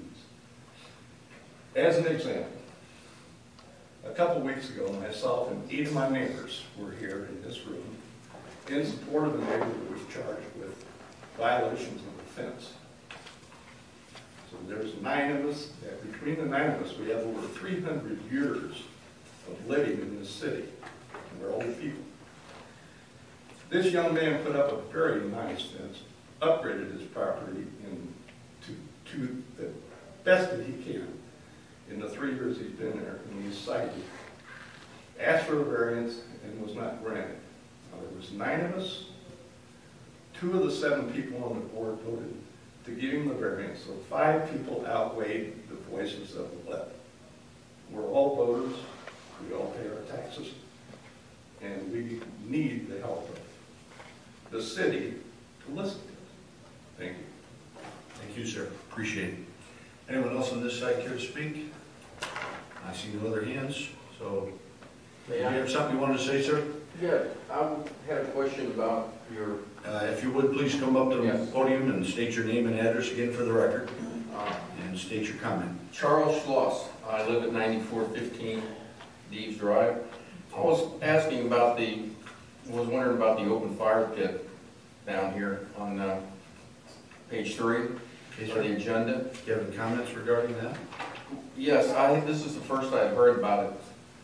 I was wondering what is going to happen there, or what's the proposal to be changed, or what?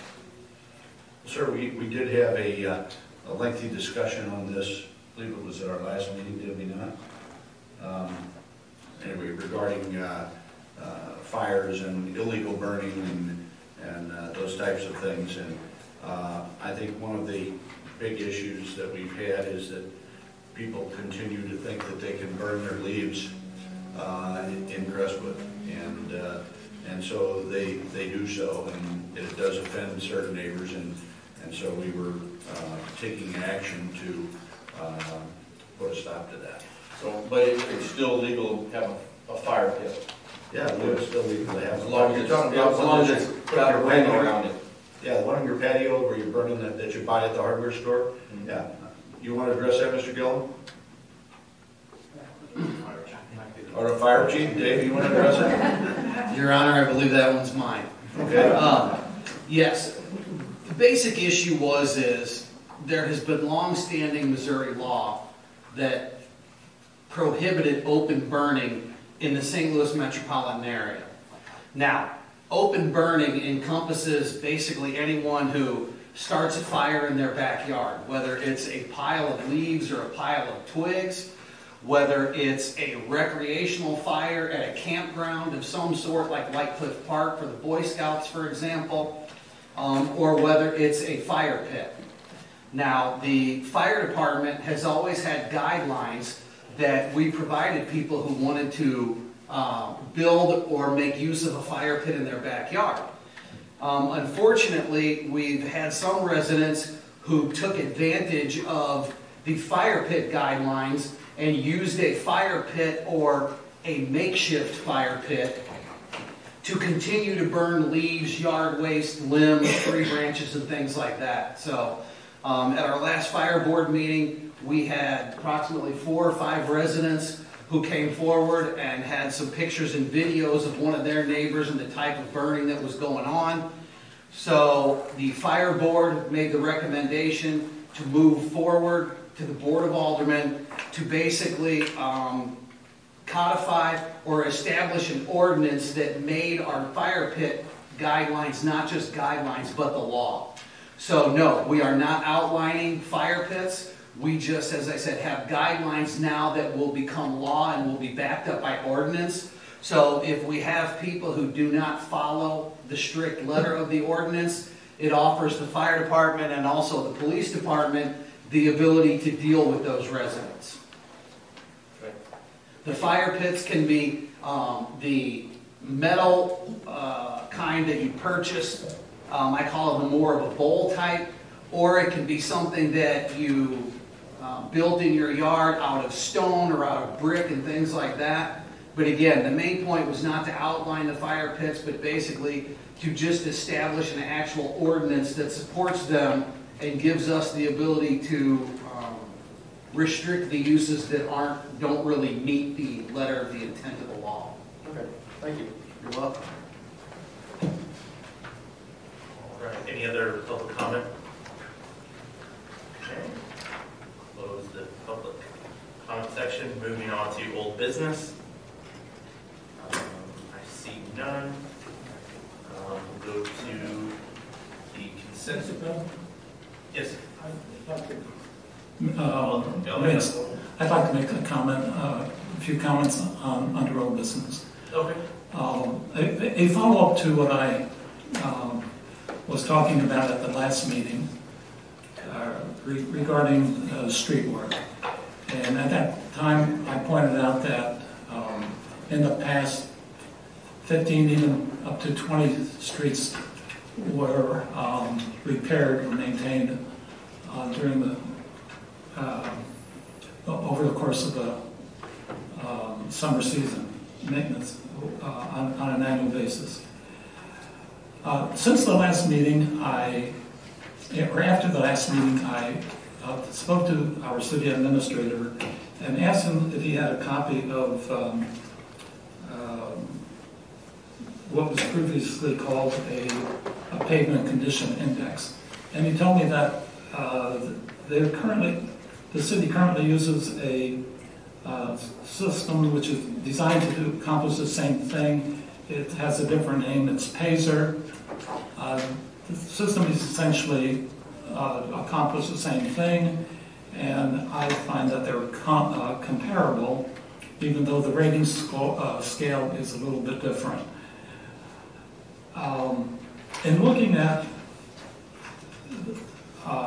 the two reports, what and from doing a sampling, what I found is that the current system is on a scale of 1 to 10. The previous system was 1 to 100, so it's an easy 10 to 1 conversion. What I found out is that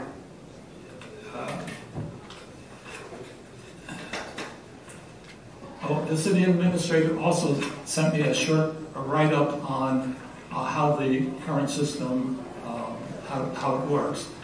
And the write-up has a slope of basically the pavement condition over time.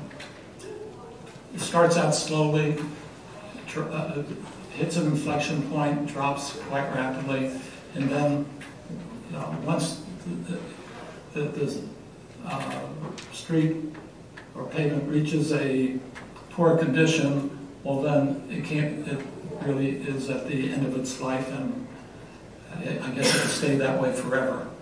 But what I found by comparing the two reports, and I submit that they are comparable, is that once a pavement reaches a grade of a condition of 4 under the new system, 4 being fair, and is on the slippery slope, that it got to that condition by dropping a full point over the course of 2 years.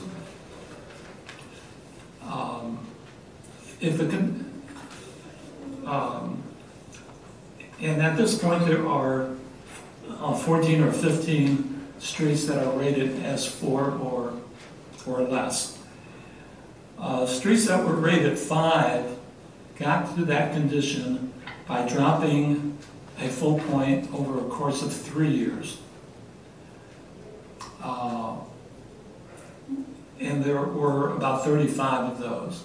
So between the 5 and under, to address those would require a maintenance of about 14 or 15 roads on an annual basis. I'd be happy to go over my numbers with anyone that would like to know how I made my derivations, but the point is that we are currently not, we are not on a path to maintain our streets in the condition in which they are. In fact, our system in the past had, as I mentioned, 15 to 20 roads that were maintained on an annual basis, and that's pretty much what it takes.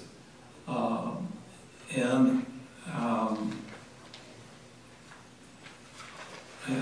went over the numbers as far as dollars are concerned previously, and my conclusion from what I've seen here and done over the last 2 weeks, or since the last meeting, just further supports what I said earlier. To maintain the streets that we have now, if you consider the 4s and the roads that are less than 4, of which there are only a couple, but basically there's 15 of those, and there's another 34 that are currently 5.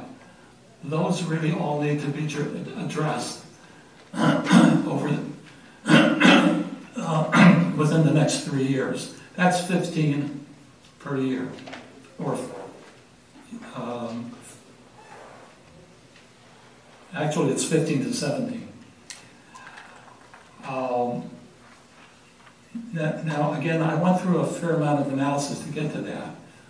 A quick and dirty way to get to this, pretty much the same numbers, is to take the number of streets in the city, which are either 280 by the new system or 300 under the old system, because I assume under the new system a few roads were combined. Divide that number by what I would throw out as an average lifespan of 20, and again you come up with a number of 14 or 15 roads that require maintenance on an annual basis. So just wanted to throw that out, and I would ask, I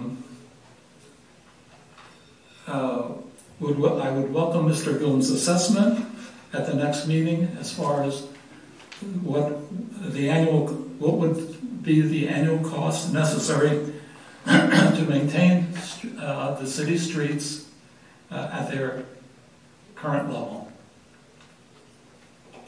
And that's all I have, Your Honor. Thank you. Interesting question. Probably a case for a work session at a later date, although what you're mentioning is nothing new to members of this board. We've known that our streets were in disrepair for years, and that's going back to my time on the board, 2006 to 9. There just wasn't the money to repair them. So what you're saying now is that now we've got to find the money to fix them, although for 9 years you served, it wasn't a problem. So we'll appreciate those comments, and we'll move on to the next one. Did you have comments, Alderman, maybe? May I have a quick response to that? Go ahead.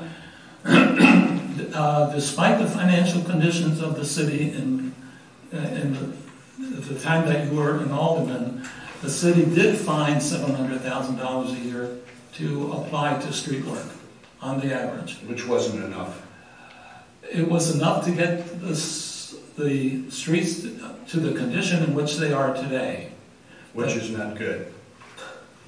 You just stated that.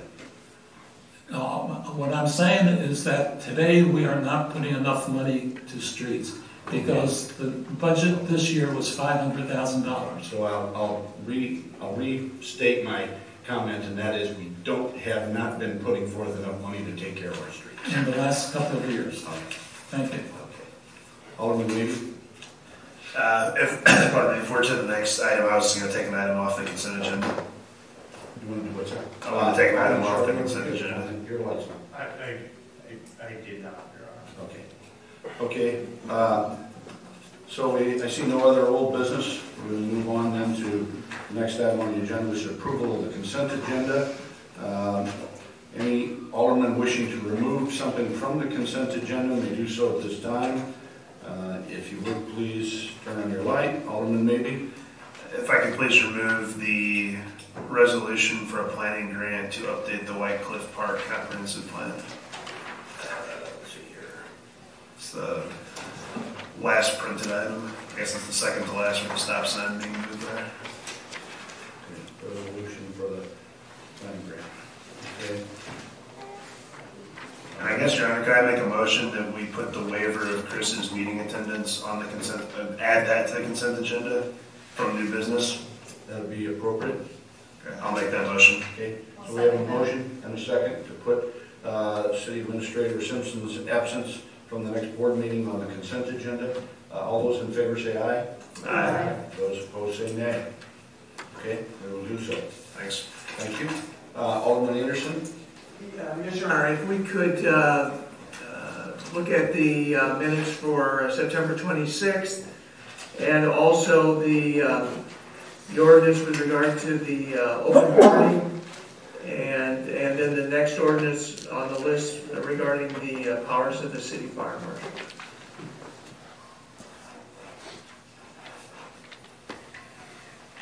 And the next one regarding the city fire marshal? Yes, sir. Okay.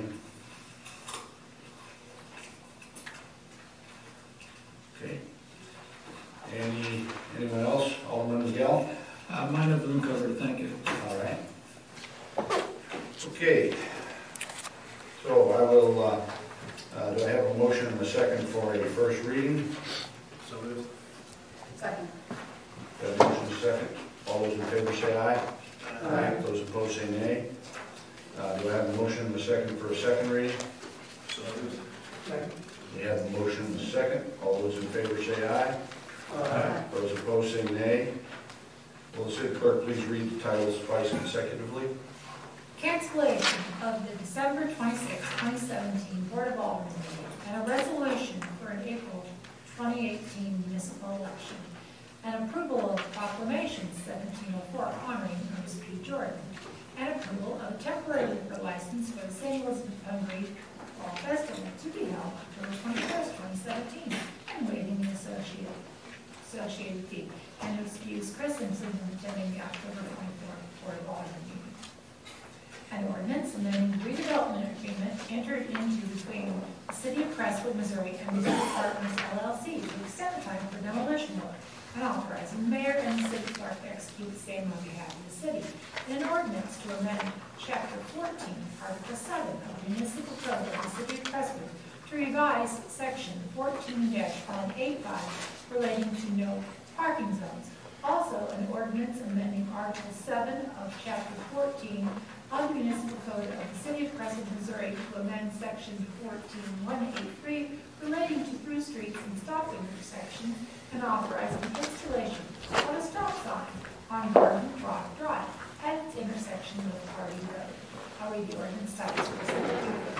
An ordinance amending the redevelopment agreement entered into between the City of Crestwood and Crestwood, Missouri Partners LLC to extend the time for demolition work and authorizing the mayor and city clerk to execute same on behalf of the city.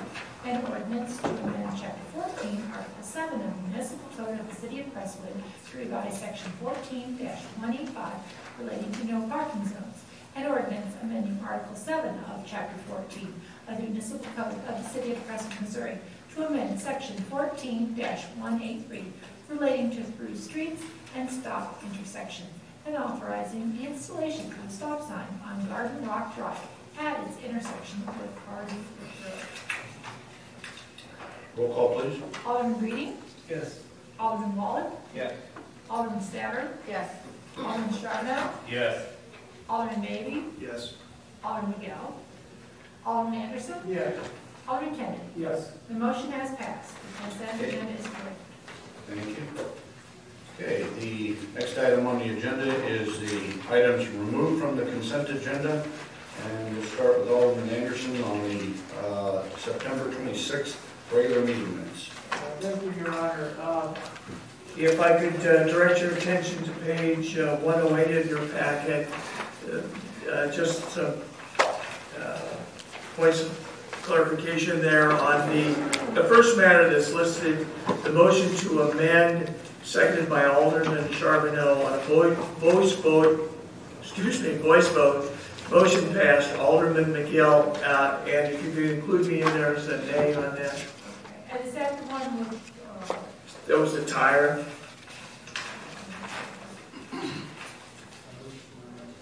It's a continuation from page 107, the amendment regarding tire swings.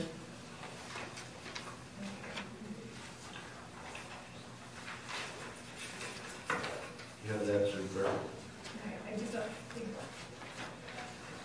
Top of page 108. Top of page 108. Third one. My 108 doesn't actually 108 because you guys get. Anyway, it's on a voice vote motion passed. Alderman McGill. But that's okay, as long as they know it's tire swings out there. Okay. Okay. The second item would be on that same page, the two items down. There was a motion to amend the motion by not eliminating the word wheelbarrows. Wheelbarrows would be prohibited. The minutes indicate that I made that motion. Alderman McGill, as I remember, made that motion and I seconded. So if we could just reverse the two there, so it would say Alderman McGill and then seconded would be me.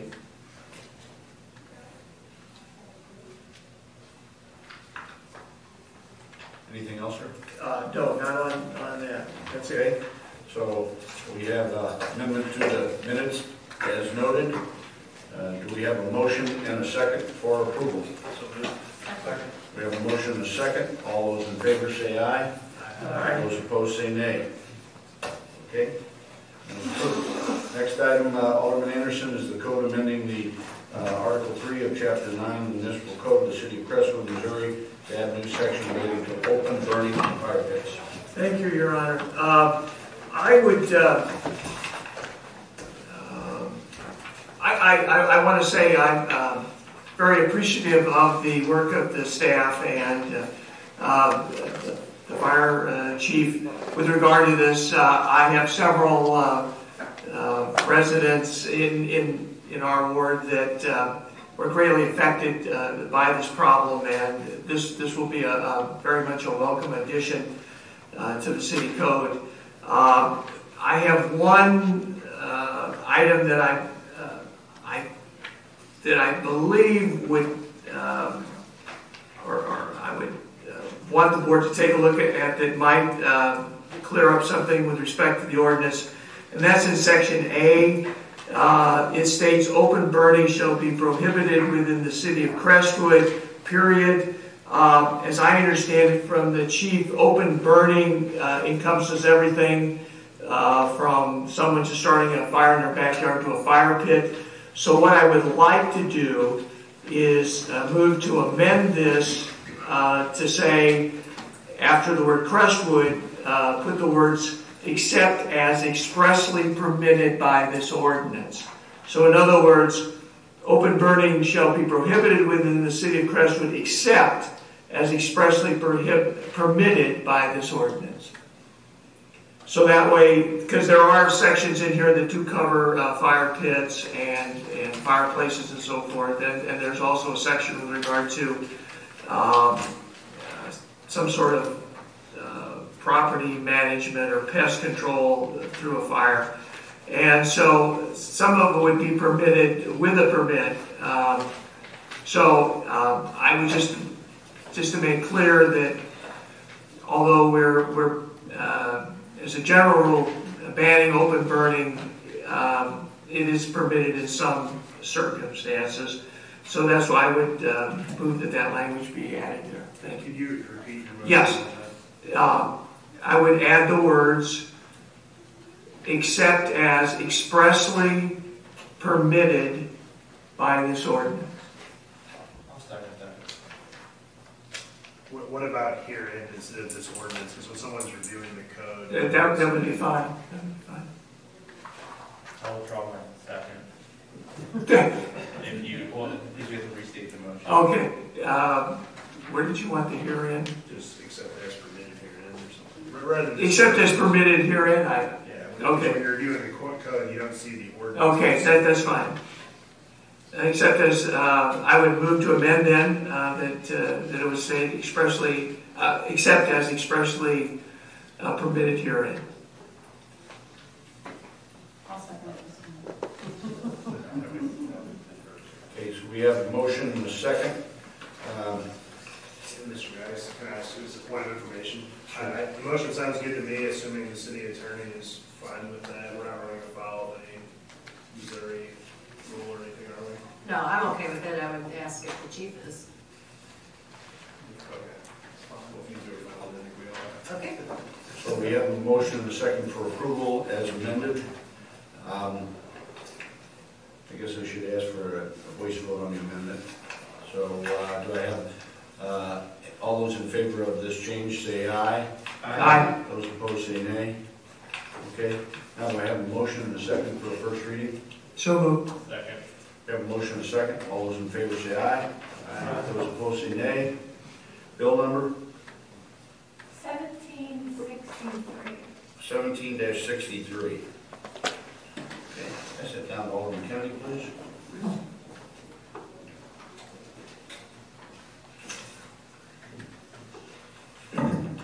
Bill number 1763, introduced by Alderman Kennedy. An ordinance amending Article 3 of Chapter 9 of the Municipal Code of the City of Crestwood, Missouri to add a new section relating to open burning and fire pits. Roll call. Alderman Statter? Yes. Alderman Magley? Yes. Alderman Kennedy? Yes. Alderman Reading? Yes. Alderman Charbonneau? Yes. Alderman McGall? Yes. Alderman Anderson? Yes. Alderman Wall? Yes. 8 ayes, motion has passed. May I have a motion and a second for second reading? Second. May I have a motion and a second. All those in favor say aye. Aye. Those opposed say nay. Alderman Anderson, would you do the honors, please? Yes, sir. Bill number 17-63, introduced by Alderman Kennedy, an ordinance amending Article 3 of Chapter 9 of the Municipal Code of the City of Crestwood, Missouri, to add a new section relating to open burning and fire pits. Roll call, please. Alderman Wall? Yes. Alderman Anderson? Yes. Alderman Magley? Yes. Alderman Statter? Yes. Alderman Reading? Yes. Alderman Kennedy? Yes. Alderman McGall? Yes. Alderman Charbonneau? Yes. 8 ayes, the motion has passed. Thank you. Okay, Alderman Anderson, you have the next one, ordinance regarding the city fire marshal. Right. If I could direct the board's attention to page 143 of your packet, section 9-19, fire marshal, the provision. In the third line down of the of that section 1, section 919, the smaller print, it says, it uses the word shall inspect all premises, existing buildings, and all new construction, and so on. And I'm wondering if we're putting if we use the word shall instead of may, we're putting a burden that this is going to require the fire marshal to literally go out and inspect every piece of property in the city, because it's mandating that shall. And I'm just wondering if it wouldn't be better to say may there. To me, I would throw it open for discussion, but to me, I would make the motion to change from shall to may. I'd like to refer to the city fire chief. Isn't that not the responsibility of the fire marshal to inspect all of our businesses? It is, and actually that word listed in black is already part of the current code, so that's not any of the amended language. I think what I guess the issue basically comes down to, though, is whether we're going to differentiate between commercial and residential. And yes, it is part of the fire marshal's job that he regularly inspect or have the crews perform inspections of all of our commercial buildings, commercial businesses, and even offices once a year. I'm not sure how honestly, that would relate to the residential part of it, or if this language just really restricts or deals with commercial. Because in a sense, though, any new construction, whether it be remodel, rehab, or brand new housing, all of that is also inspected by the fire marshal. But it's not part of the normal duty that every residence in the city of Crestwood is inspected, annually or on any regular schedule. What I was just hoping to avoid this would be to create some mandate that it would be very difficult for the fire department to. Sure. To me, I just giving you the right, but not making it obligatory that you go out and inspect every building. Yeah, I understand Alderman Anderson's point, and I have no issue, with that wording change. This doesn't state annually or quarterly, it just states that they shall inspect, all premises. So, I mean, it could be that somebody moves out of their house and on a rental property or something, and the fire marshal goes in and inspects it, but it doesn't say annually, so it's not like he's shall inspect every year. These are just those items that fall under his, job description. I understand that. Yes, City Administrator. I had two observations reading this and thinking about that line of thought. Is the assistant fire chief, is the fire marshal inspecting businesses in the annexed area of the city? I'm sorry, say that again. Is the fire marshal inspecting businesses in the annexed area of the city? No, he is not. Okay. So I'm wondering too if we ought to differentiate this code to specify that where our jurisdiction lies. The other observation I had on this too is in basically the last line, as may be directed by the fire board. That language probably ought to be struck. I just noticed it, but obviously the fire board doesn't have any responsibility to direct any city employee to do anything. Might be worth striking. Point of information, if they got that changed on 143 there in the packet, the guy at the fire chief. But right before that, you said you're saying you would strike fire board instead of making it and/or. Correct. Okay. Yeah, as may be directed by the fire chief is how I would suggest it. This is a point of information. Would the city staff like an opportunity to tweak this ordinance? I think that's what my suggestion was going to be. There's no urgency to get this through. Let's take it back. And unless there's any further comments from the board, please feel free to make them. We'll revise this and resubmit it at a future meeting with the comments taken into account. And I'm sorry, I didn't mean to interrupt. I was going to say, just to provide the members of the board a little background information.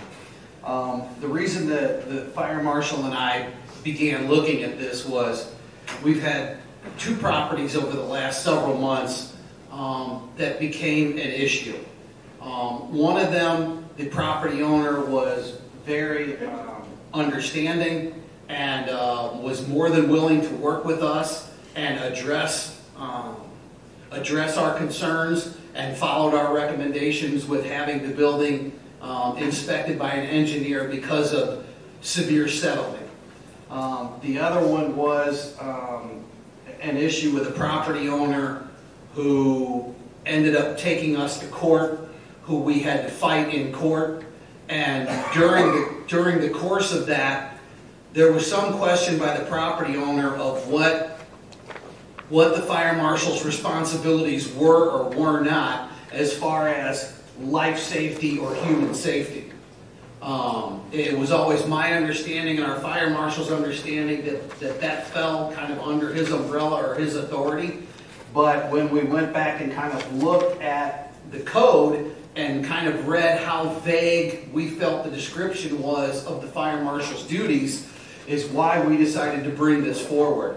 And mainly what we wanted to do was give the fire marshal the authority to address issues that may not be strictly fire prevention, but could be issues that were related to life safety and human safety.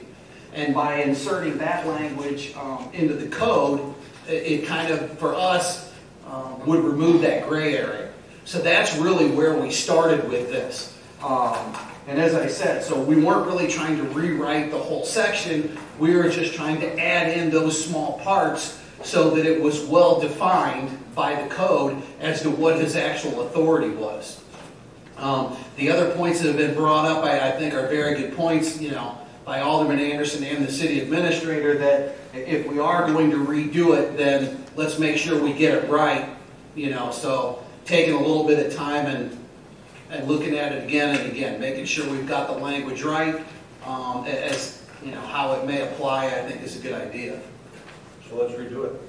Sure. And I'd like to add one thing in addition to the fire chief's comments about the one of the experiences that we had with a property owner recently that was illuminating for me.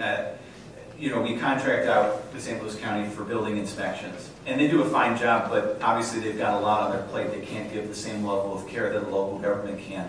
Having a fire chief, or I'm sorry, a fire marshal that is actively inspecting the buildings is really our way to take issues where we recognize there are serious problems and get the attention of St. Louis County and really bring them in and step up their level of involvement and engagement on solving some of these issues, because sometimes they're not able to get quite into the same level of detail. So giving our fire marshal the ability to have more authority in this realm really helps us get a more robust building inspection program together. So I think it kind of goes hand in hand with the building inspection. That just gives us an extra tool to make sure that we can get done what we need to get done.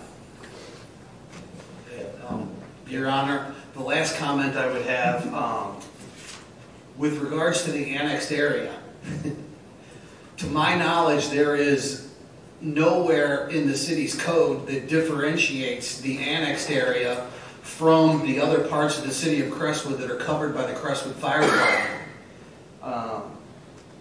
It's quite honestly, it is an issue that I have discussed with the fire marshal and that we planned on researching and pursuing in the coming months.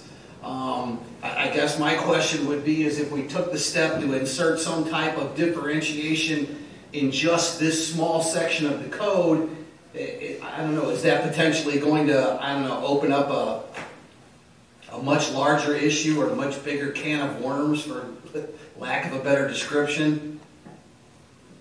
So. Yes, it will.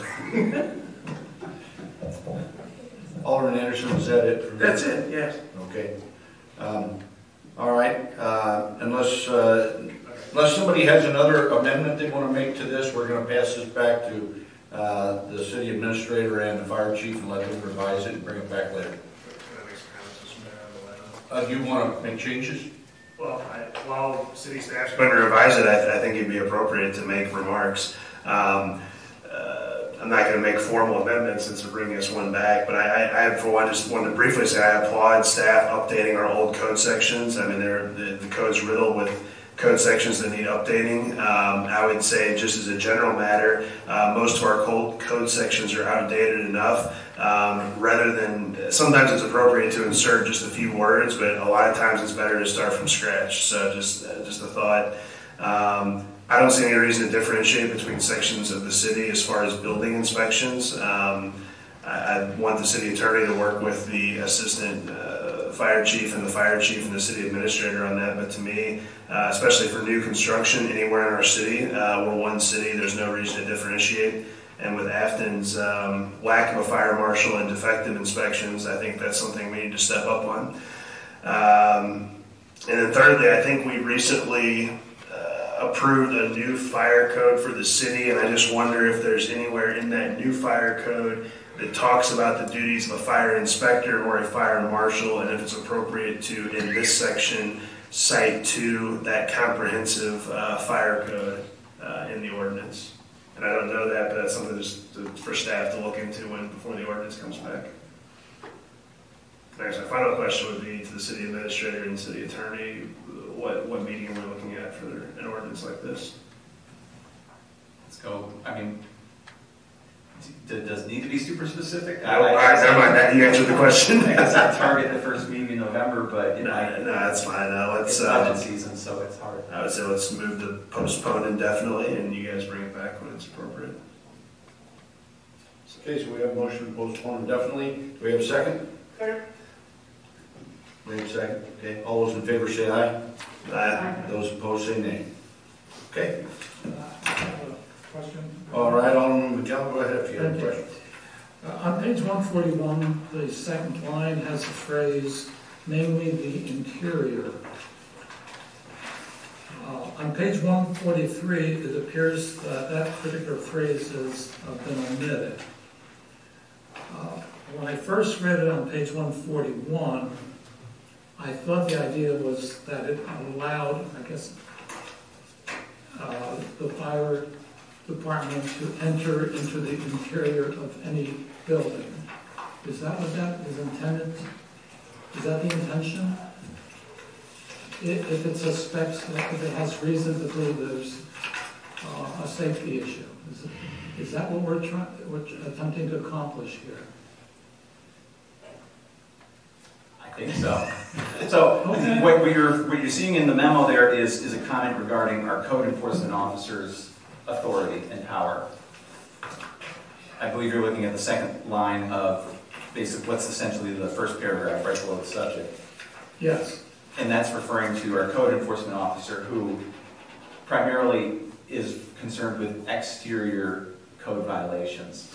Tall grass, stuff in your front lawn, trampolines where they shouldn't be trampolining. So the memorandum here was just referring to, hey, certain aspects of existing buildings we can't get to, and so we haven't been able to look at them. This change does give the fire marshal to inspect all premises, existing buildings, and all new construction for the purpose of eliminating fire hazards, protecting life, safety, health, etc. I do believe that encompasses the interior of buildings. One of the examples might be if we learned of a hoarder from somebody who had newspapers stacked up everywhere. Well, obviously that's a fire hazard. Right now, code enforcement can't do anything unless we can visibly see it from the outside. A fire marshal with this authority could do something about that. Should we have that phrase then in the section that we're revising, 919? I think it's implied, and I don't want to imply then that the fire marshal doesn't have the authority to make decisions on the exterior. I think it's everything. Okay. All right. That's all I have. Okay, sir. Thank you. All right. So we'll move on then to the next item removed, and that was Alderman Maybe. Resolution for the planning grant to update the White Cliff Park comprehensive plan. Yes, sure. Thank you.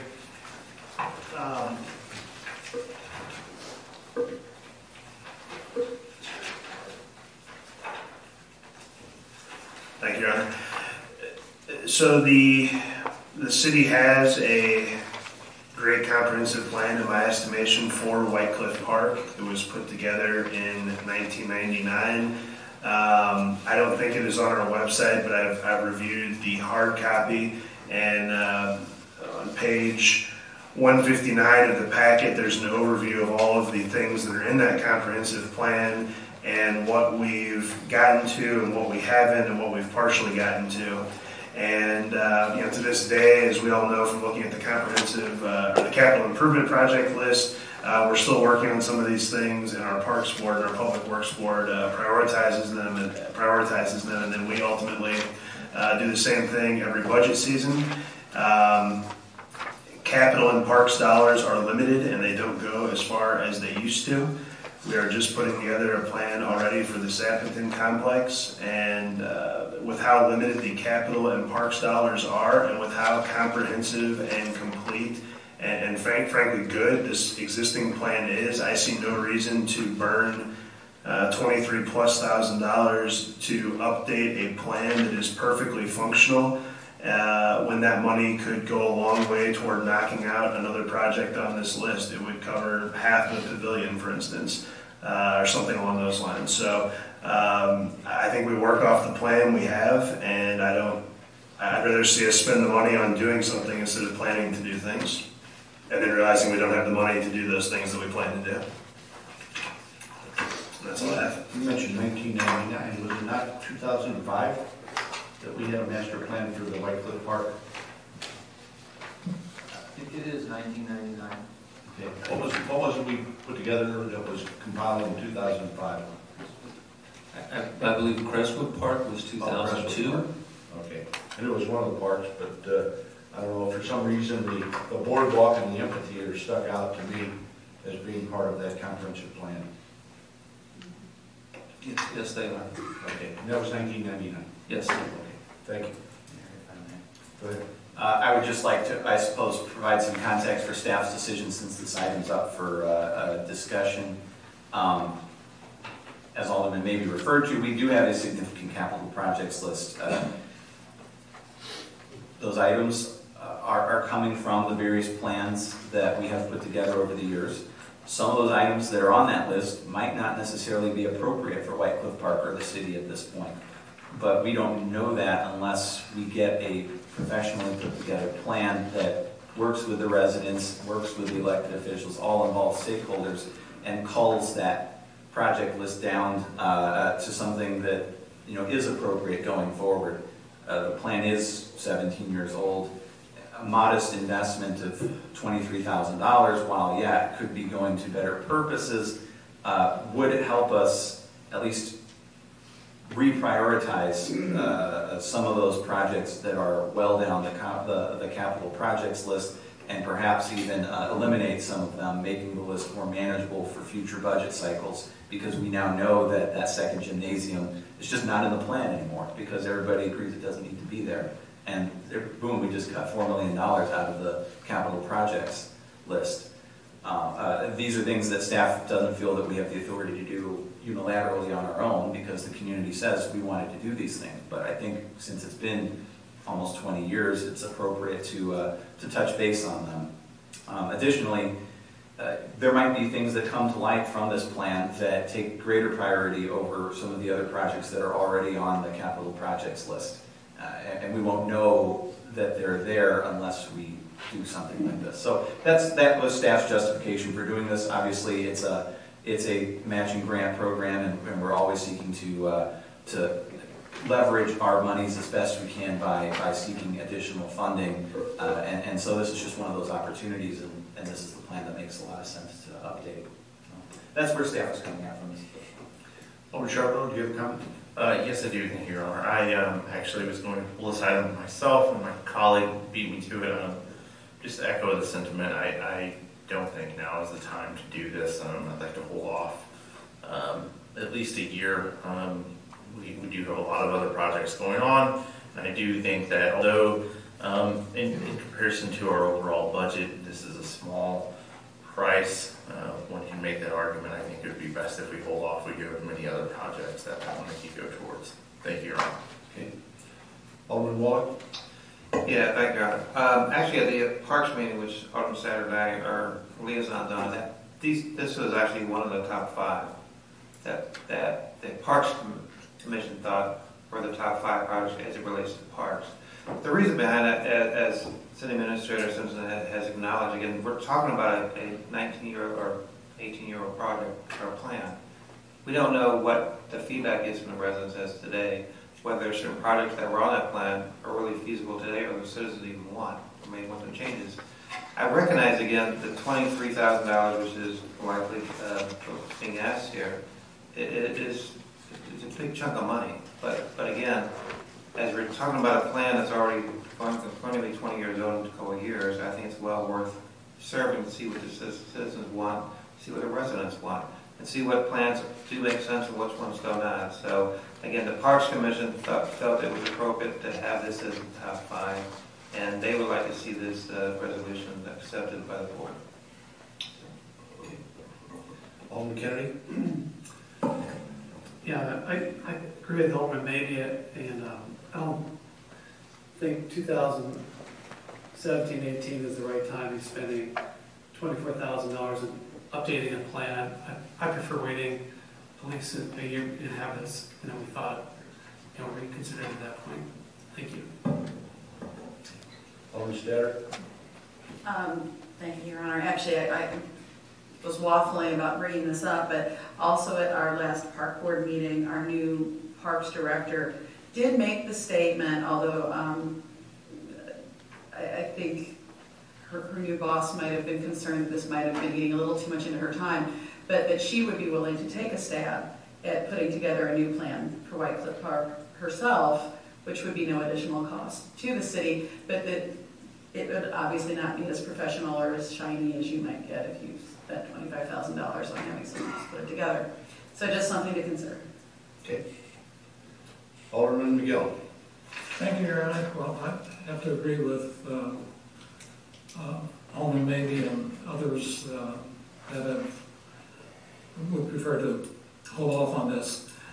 And I guess what I was wondering is if the park board itself could put something together, which it sounds like the park director feels confident that she can pretty much put a plan together. And I would much rather have that than spend $20-some thousand. That's all I have, Your Honor. Thank you. Alderman Mickey. I had clicked my light again just to respond to the city administrator's comments. I appreciate staff bringing this to us. I can see the appeal of doing a new plan. I mean, the comprehensive plan reads great. It's nice to have those professional documents every once in a while. And I appreciate the Parks Board also would like to see a new plan. And from a staff perspective, hey, we don't want to delete a project that the residents and the board originally agreed to include in the plan. I can appreciate that sentiment, but I think if say the second gym is the issue, I think you could bring that to the Parks Board and have them just ad hoc amend the plan and say, okay, the second gym's no longer in the plan, and the board could sign off on that and you could strike it from your list. But what I don't want to see happen is that we put together kind of an A-plus plan for the city's premier park, and then we say, well, here in 2017, we're so tight on money, let's slash half of the remaining projects to be realistic on a 5-year plan or something like that. And then in 10 years, if the city's flying high, we've scrapped a lot of good work and thrown it in the dustbin and spent money on a plan. So to me, by our actions, by having this new capital ranking project, that we're in some ways making decisions on a year-to-year basis, what's in the realistic plan or not. But there's a lot of good things in there that even if they're not in the cards the next few years, I think just to say, oh, I want to get our capital improvement list shorter, so let's strike a bunch of things, I don't think that's the right approach. That's all I have. Okay. Yeah, I think there's still a lot of good ideas in that master plan that we're yet to implement, and so perhaps it is a little premature to move forward with another $23,000 comprehensive plan on something we've not even yet completed from the first one. Okay, so Alderman, maybe your motion. I move that the resolution be rejected. Okay, we have a second? I'll second. We have a motion and a second. All those in favor say aye. Aye. Those opposed say nay. Okay. Oh, okay. All right, so the resolution is rejected. All right. That concludes the items removed from the consent agenda. Under new business, we've already... Mr. Can I interject one small? Sure. Could we get that 99-2000 plan put on the website and emailed to the board and the Parks Board so everyone can take a fresh look at it? Is it available on compact disc? It might have to be manually scanned in. If we could do it that way, then. You've seen the size of the plant, right? Oh, is that Pretty thick. Yeah, it's not like I don't 20 remember. pages. It's been a long time since I looked at it. We'll investigate the costs of getting it done outsourced. Okay. If it's not feasible, I mean, if it's, I think the parks. You might get like 5 floppies. It would cost us $23,000 to make that paper. Well, if we could try to make that plan more visible in a cost-effective way, I'd appreciate it. If it's feasible, we'll do it. All right. Okay, so we already handled the consent agenda, your absence, so we're good there. So we can move on then to the new business Crestwood logo redesign. So I've already distributed these electronically to the board and received feedback and preferences from all of you, but I wanted to at least share these for members of the public that are here. If anyone wants to submit comments, that's more than happy to hear them at this point. But we will be looking to make a second round of revisions shortly.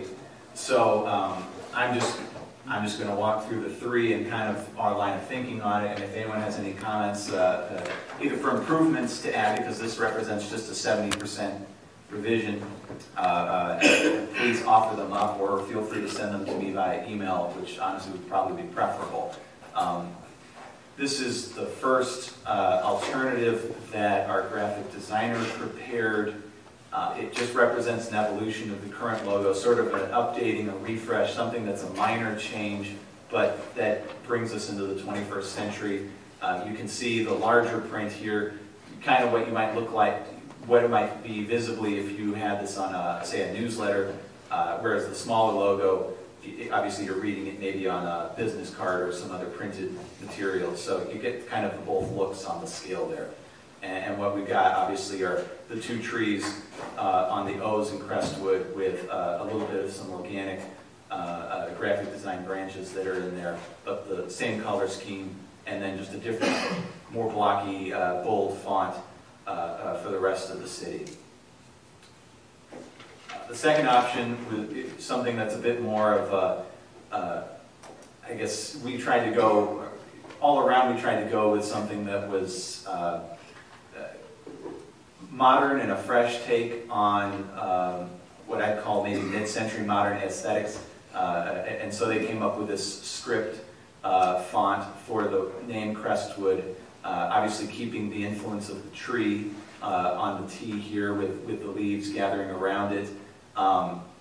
This wasn't really done by design, but I like to think that the T kind of represents Watson and Sappington Roads intersection, and you also have kind of the leaves that appear to be kind of gathering around the center of the city here, the street, and so it sort of implies something there. But no, it's not. I'm just talking about, just talking. You know it. So anyways, that's option B. And then option C, this one. Option C gives us, I think, a bit more of a traditional look. What I like about this one is it gives you the option of taking the kind of C and tree element here. You can move it off to the side and have City of Crestwood and incorporate that in a different look. That might look pretty good on a letterhead or on a website or something along those lines, whereas this has more of a presentation aspect to it. So again, these are all 70% complete, plenty of revisions and edits that can be made at this point. But those were the 3 creative directions that the graphic designer was going in. And what we're looking to do is to narrow the field down to 1 and come up with a final version. Obviously, the not listed option D is keep the same logo you got, because I hate all of these. And that's perfectly acceptable too. This was just something that came about because as we started to work with a graphic designer to design a template for restarting the city newsletter early next year, and we need to have that template in place and designed in order to make the first edition happen early in the year and actually adopt a regular publication schedule. And it was a relatively small additional charge to come up with some logo concepts, and we thought that would be appropriate if we're going to have a fresh new print material that's going to go to the mailbox of every single Crestwood resident, that we wanted to have it have an updated and fresh look, something that caught your eye, something that signaled that Crestwood is kind of turning a corner and it has kind of a different image. So anyways, that's all I have to say about the three. If there's no comments, great. If there are, wonderful. Otherwise, again, feel free to email them to me. That would be really easy for me to. Richard? Which logo uses the one that's kind of got the path going through it? Not the new one, it's an older one, I thought. Are you thinking about the old, like, see the Board of Aldermen with the large plaque on the back? Are you talking about that little bit at the top there? Yeah. Horizontally? That's like the old Crestwood logo. I don't think that's a path, that's the, isn't that supposed to be the hill, the crest for Crestwood? I don't know. Frank's nodding, I was saying, he'd know. I didn't say that you're old. It's an old logo. I thought one of our departments still used it. It's possible. But that's part of the issue with this too, is everybody's kind of doing their own thing right now. Parks and Rec, fire, police. I'd like to see a little bit more unity, but it's not, it's not that important. Thank you. That's all I had, Your Honor. Okay. Alderman Wallach? Yeah, thank you, Your Honor. Yeah, Chris, I don't think I said my A, B, C, or D. I do like C as well. The question I have though, what is the financial impact to the city if we adopt a different logo? Because are we changing all the stationaries? Are we changing the board out front? What is your thought process? If we do select a change, A, B, or C, what is the financial impact? It'd be very gradual because, yeah, you could do this two ways. You could do it the expensive way and say, we're doing this switch overnight. We're replacing everything as quickly as we can. And I'm proposing the exact opposite of that. As things wear out and need to be replaced, they'll be reproduced with the updated logo. So, vehicles get striped. We wouldn't do that until we bought the new vehicle and we're striping it brand new. Until we run out of stationery, we wouldn't order it with the new logo, that sort of thing. So it wouldn't be any additional cost to do it because we wouldn't do it until it wore out. Anyway. Any ideas, the board out front of the street, how much that cost might be? I have no idea. No, I do like the change of the look. I think it does need a different look to it. A, B, or C, I can go with either one, but I'm leaning towards C. So. We've had any number of logos in the city, and I realize people like to look at fresh things. We had one right there on the planning map, which is, and there's the one there on the back glass. That's the same one that's up on the board up there. But I think the last time, didn't we have one of our police officers actually do the design of the city logo? Ed Bartolome did it. Yeah, Bartolome, Officer Bartolome. So I think there's, there are plenty of good ideas. I don't know as I want to rush into it because I wasn't real crazy about, any of these in particular. But I think that, obviously the board has their thoughts on it too. So, and maybe what we should do is, come up with some designs and put them on the website and let the residents give them some input so that, as Mr. Herring said, that people don't listen to the residents. Let's hear what the residents have to say about these. And, and maybe one of them might have another idea for a logo. So let's investigate. I think it's just good to do. Okay. Any other comments here? Let's see. Alderman Wallach, you just finished, right? Okay. Alderman Charbonneau? Yes. Thank you, Chris. I appreciate everything that you guys are looking into. I do think it's important that we update and modernize the city. I will send you my additional comments via email. I did want to suggest that maybe we have our own Pablo Picasso alderman, maybe after a stellar drawing at the last meeting, maybe submit a, okay, I just wanted to make sure that was known. Thank you. I yield the floor.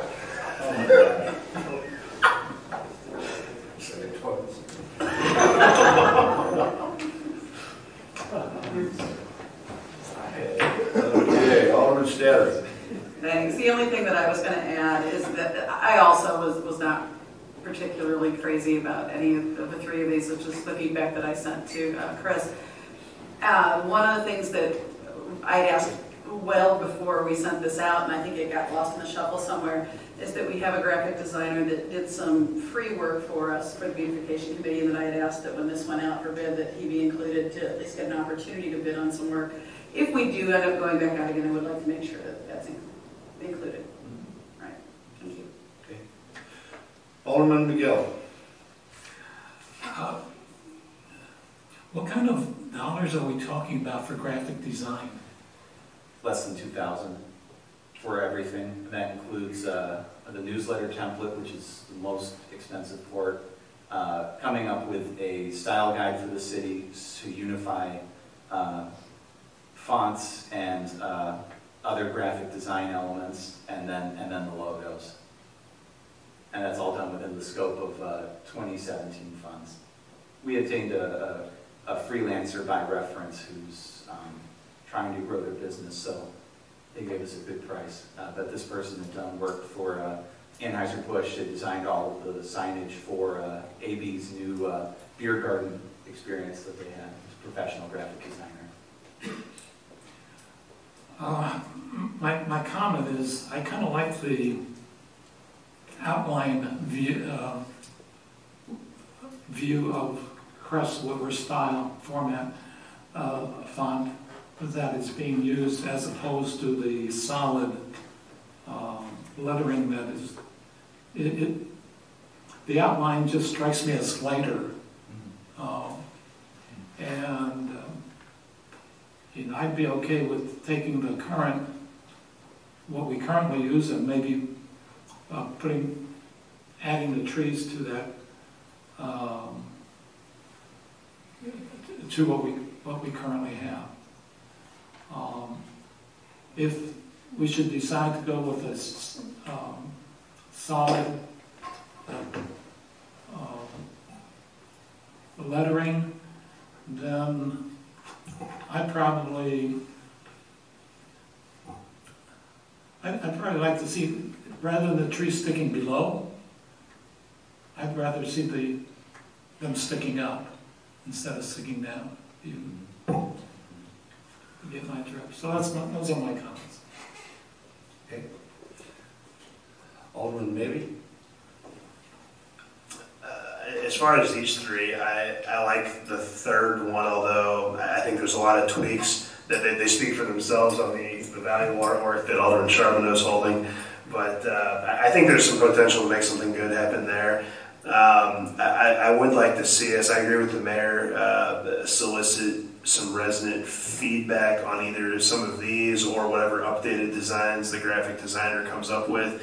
And I don't know what kind of timeline we're looking at, if it's into the year, but it might be kind of fun to say, hey, we're likely going to go with a professional design, but we're taking submissions from the residents, and you give up all copyright rights and so on and so forth, and see if we have any freelancers in the city that want to submit something that may make us change our mind. But the City of Town and Country actually is also redesigning their logo right now, and they've got a survey up on their website with 3 options, and I don't think they're really screening out, so we could all influence the vote and vote in their own election. But you can, I'm just joking, but you can, they have like, hey, here's our existing logo, and then they have 2 finalists, and so it's, hey, keep what we have or vote for one of these 2, and it's a 3-way vote. And if we get to that point, I think something like that might be appropriate. That's all I have. Okay. All right. I see no other lights, so you have some suggestions there, Mr. Simpson? Yes. And we'll move on to the next item on the agenda, which is introduction of bills or future issues. And I see no lights and nothing, so I will ask for a motion and a second to adjourn. So move it. We have a motion? Second. We have a second. All those in favor say aye. Aye. Those opposed say nay. This meeting is adjourned. Thank you very much. And Eileen, before you leave, can I see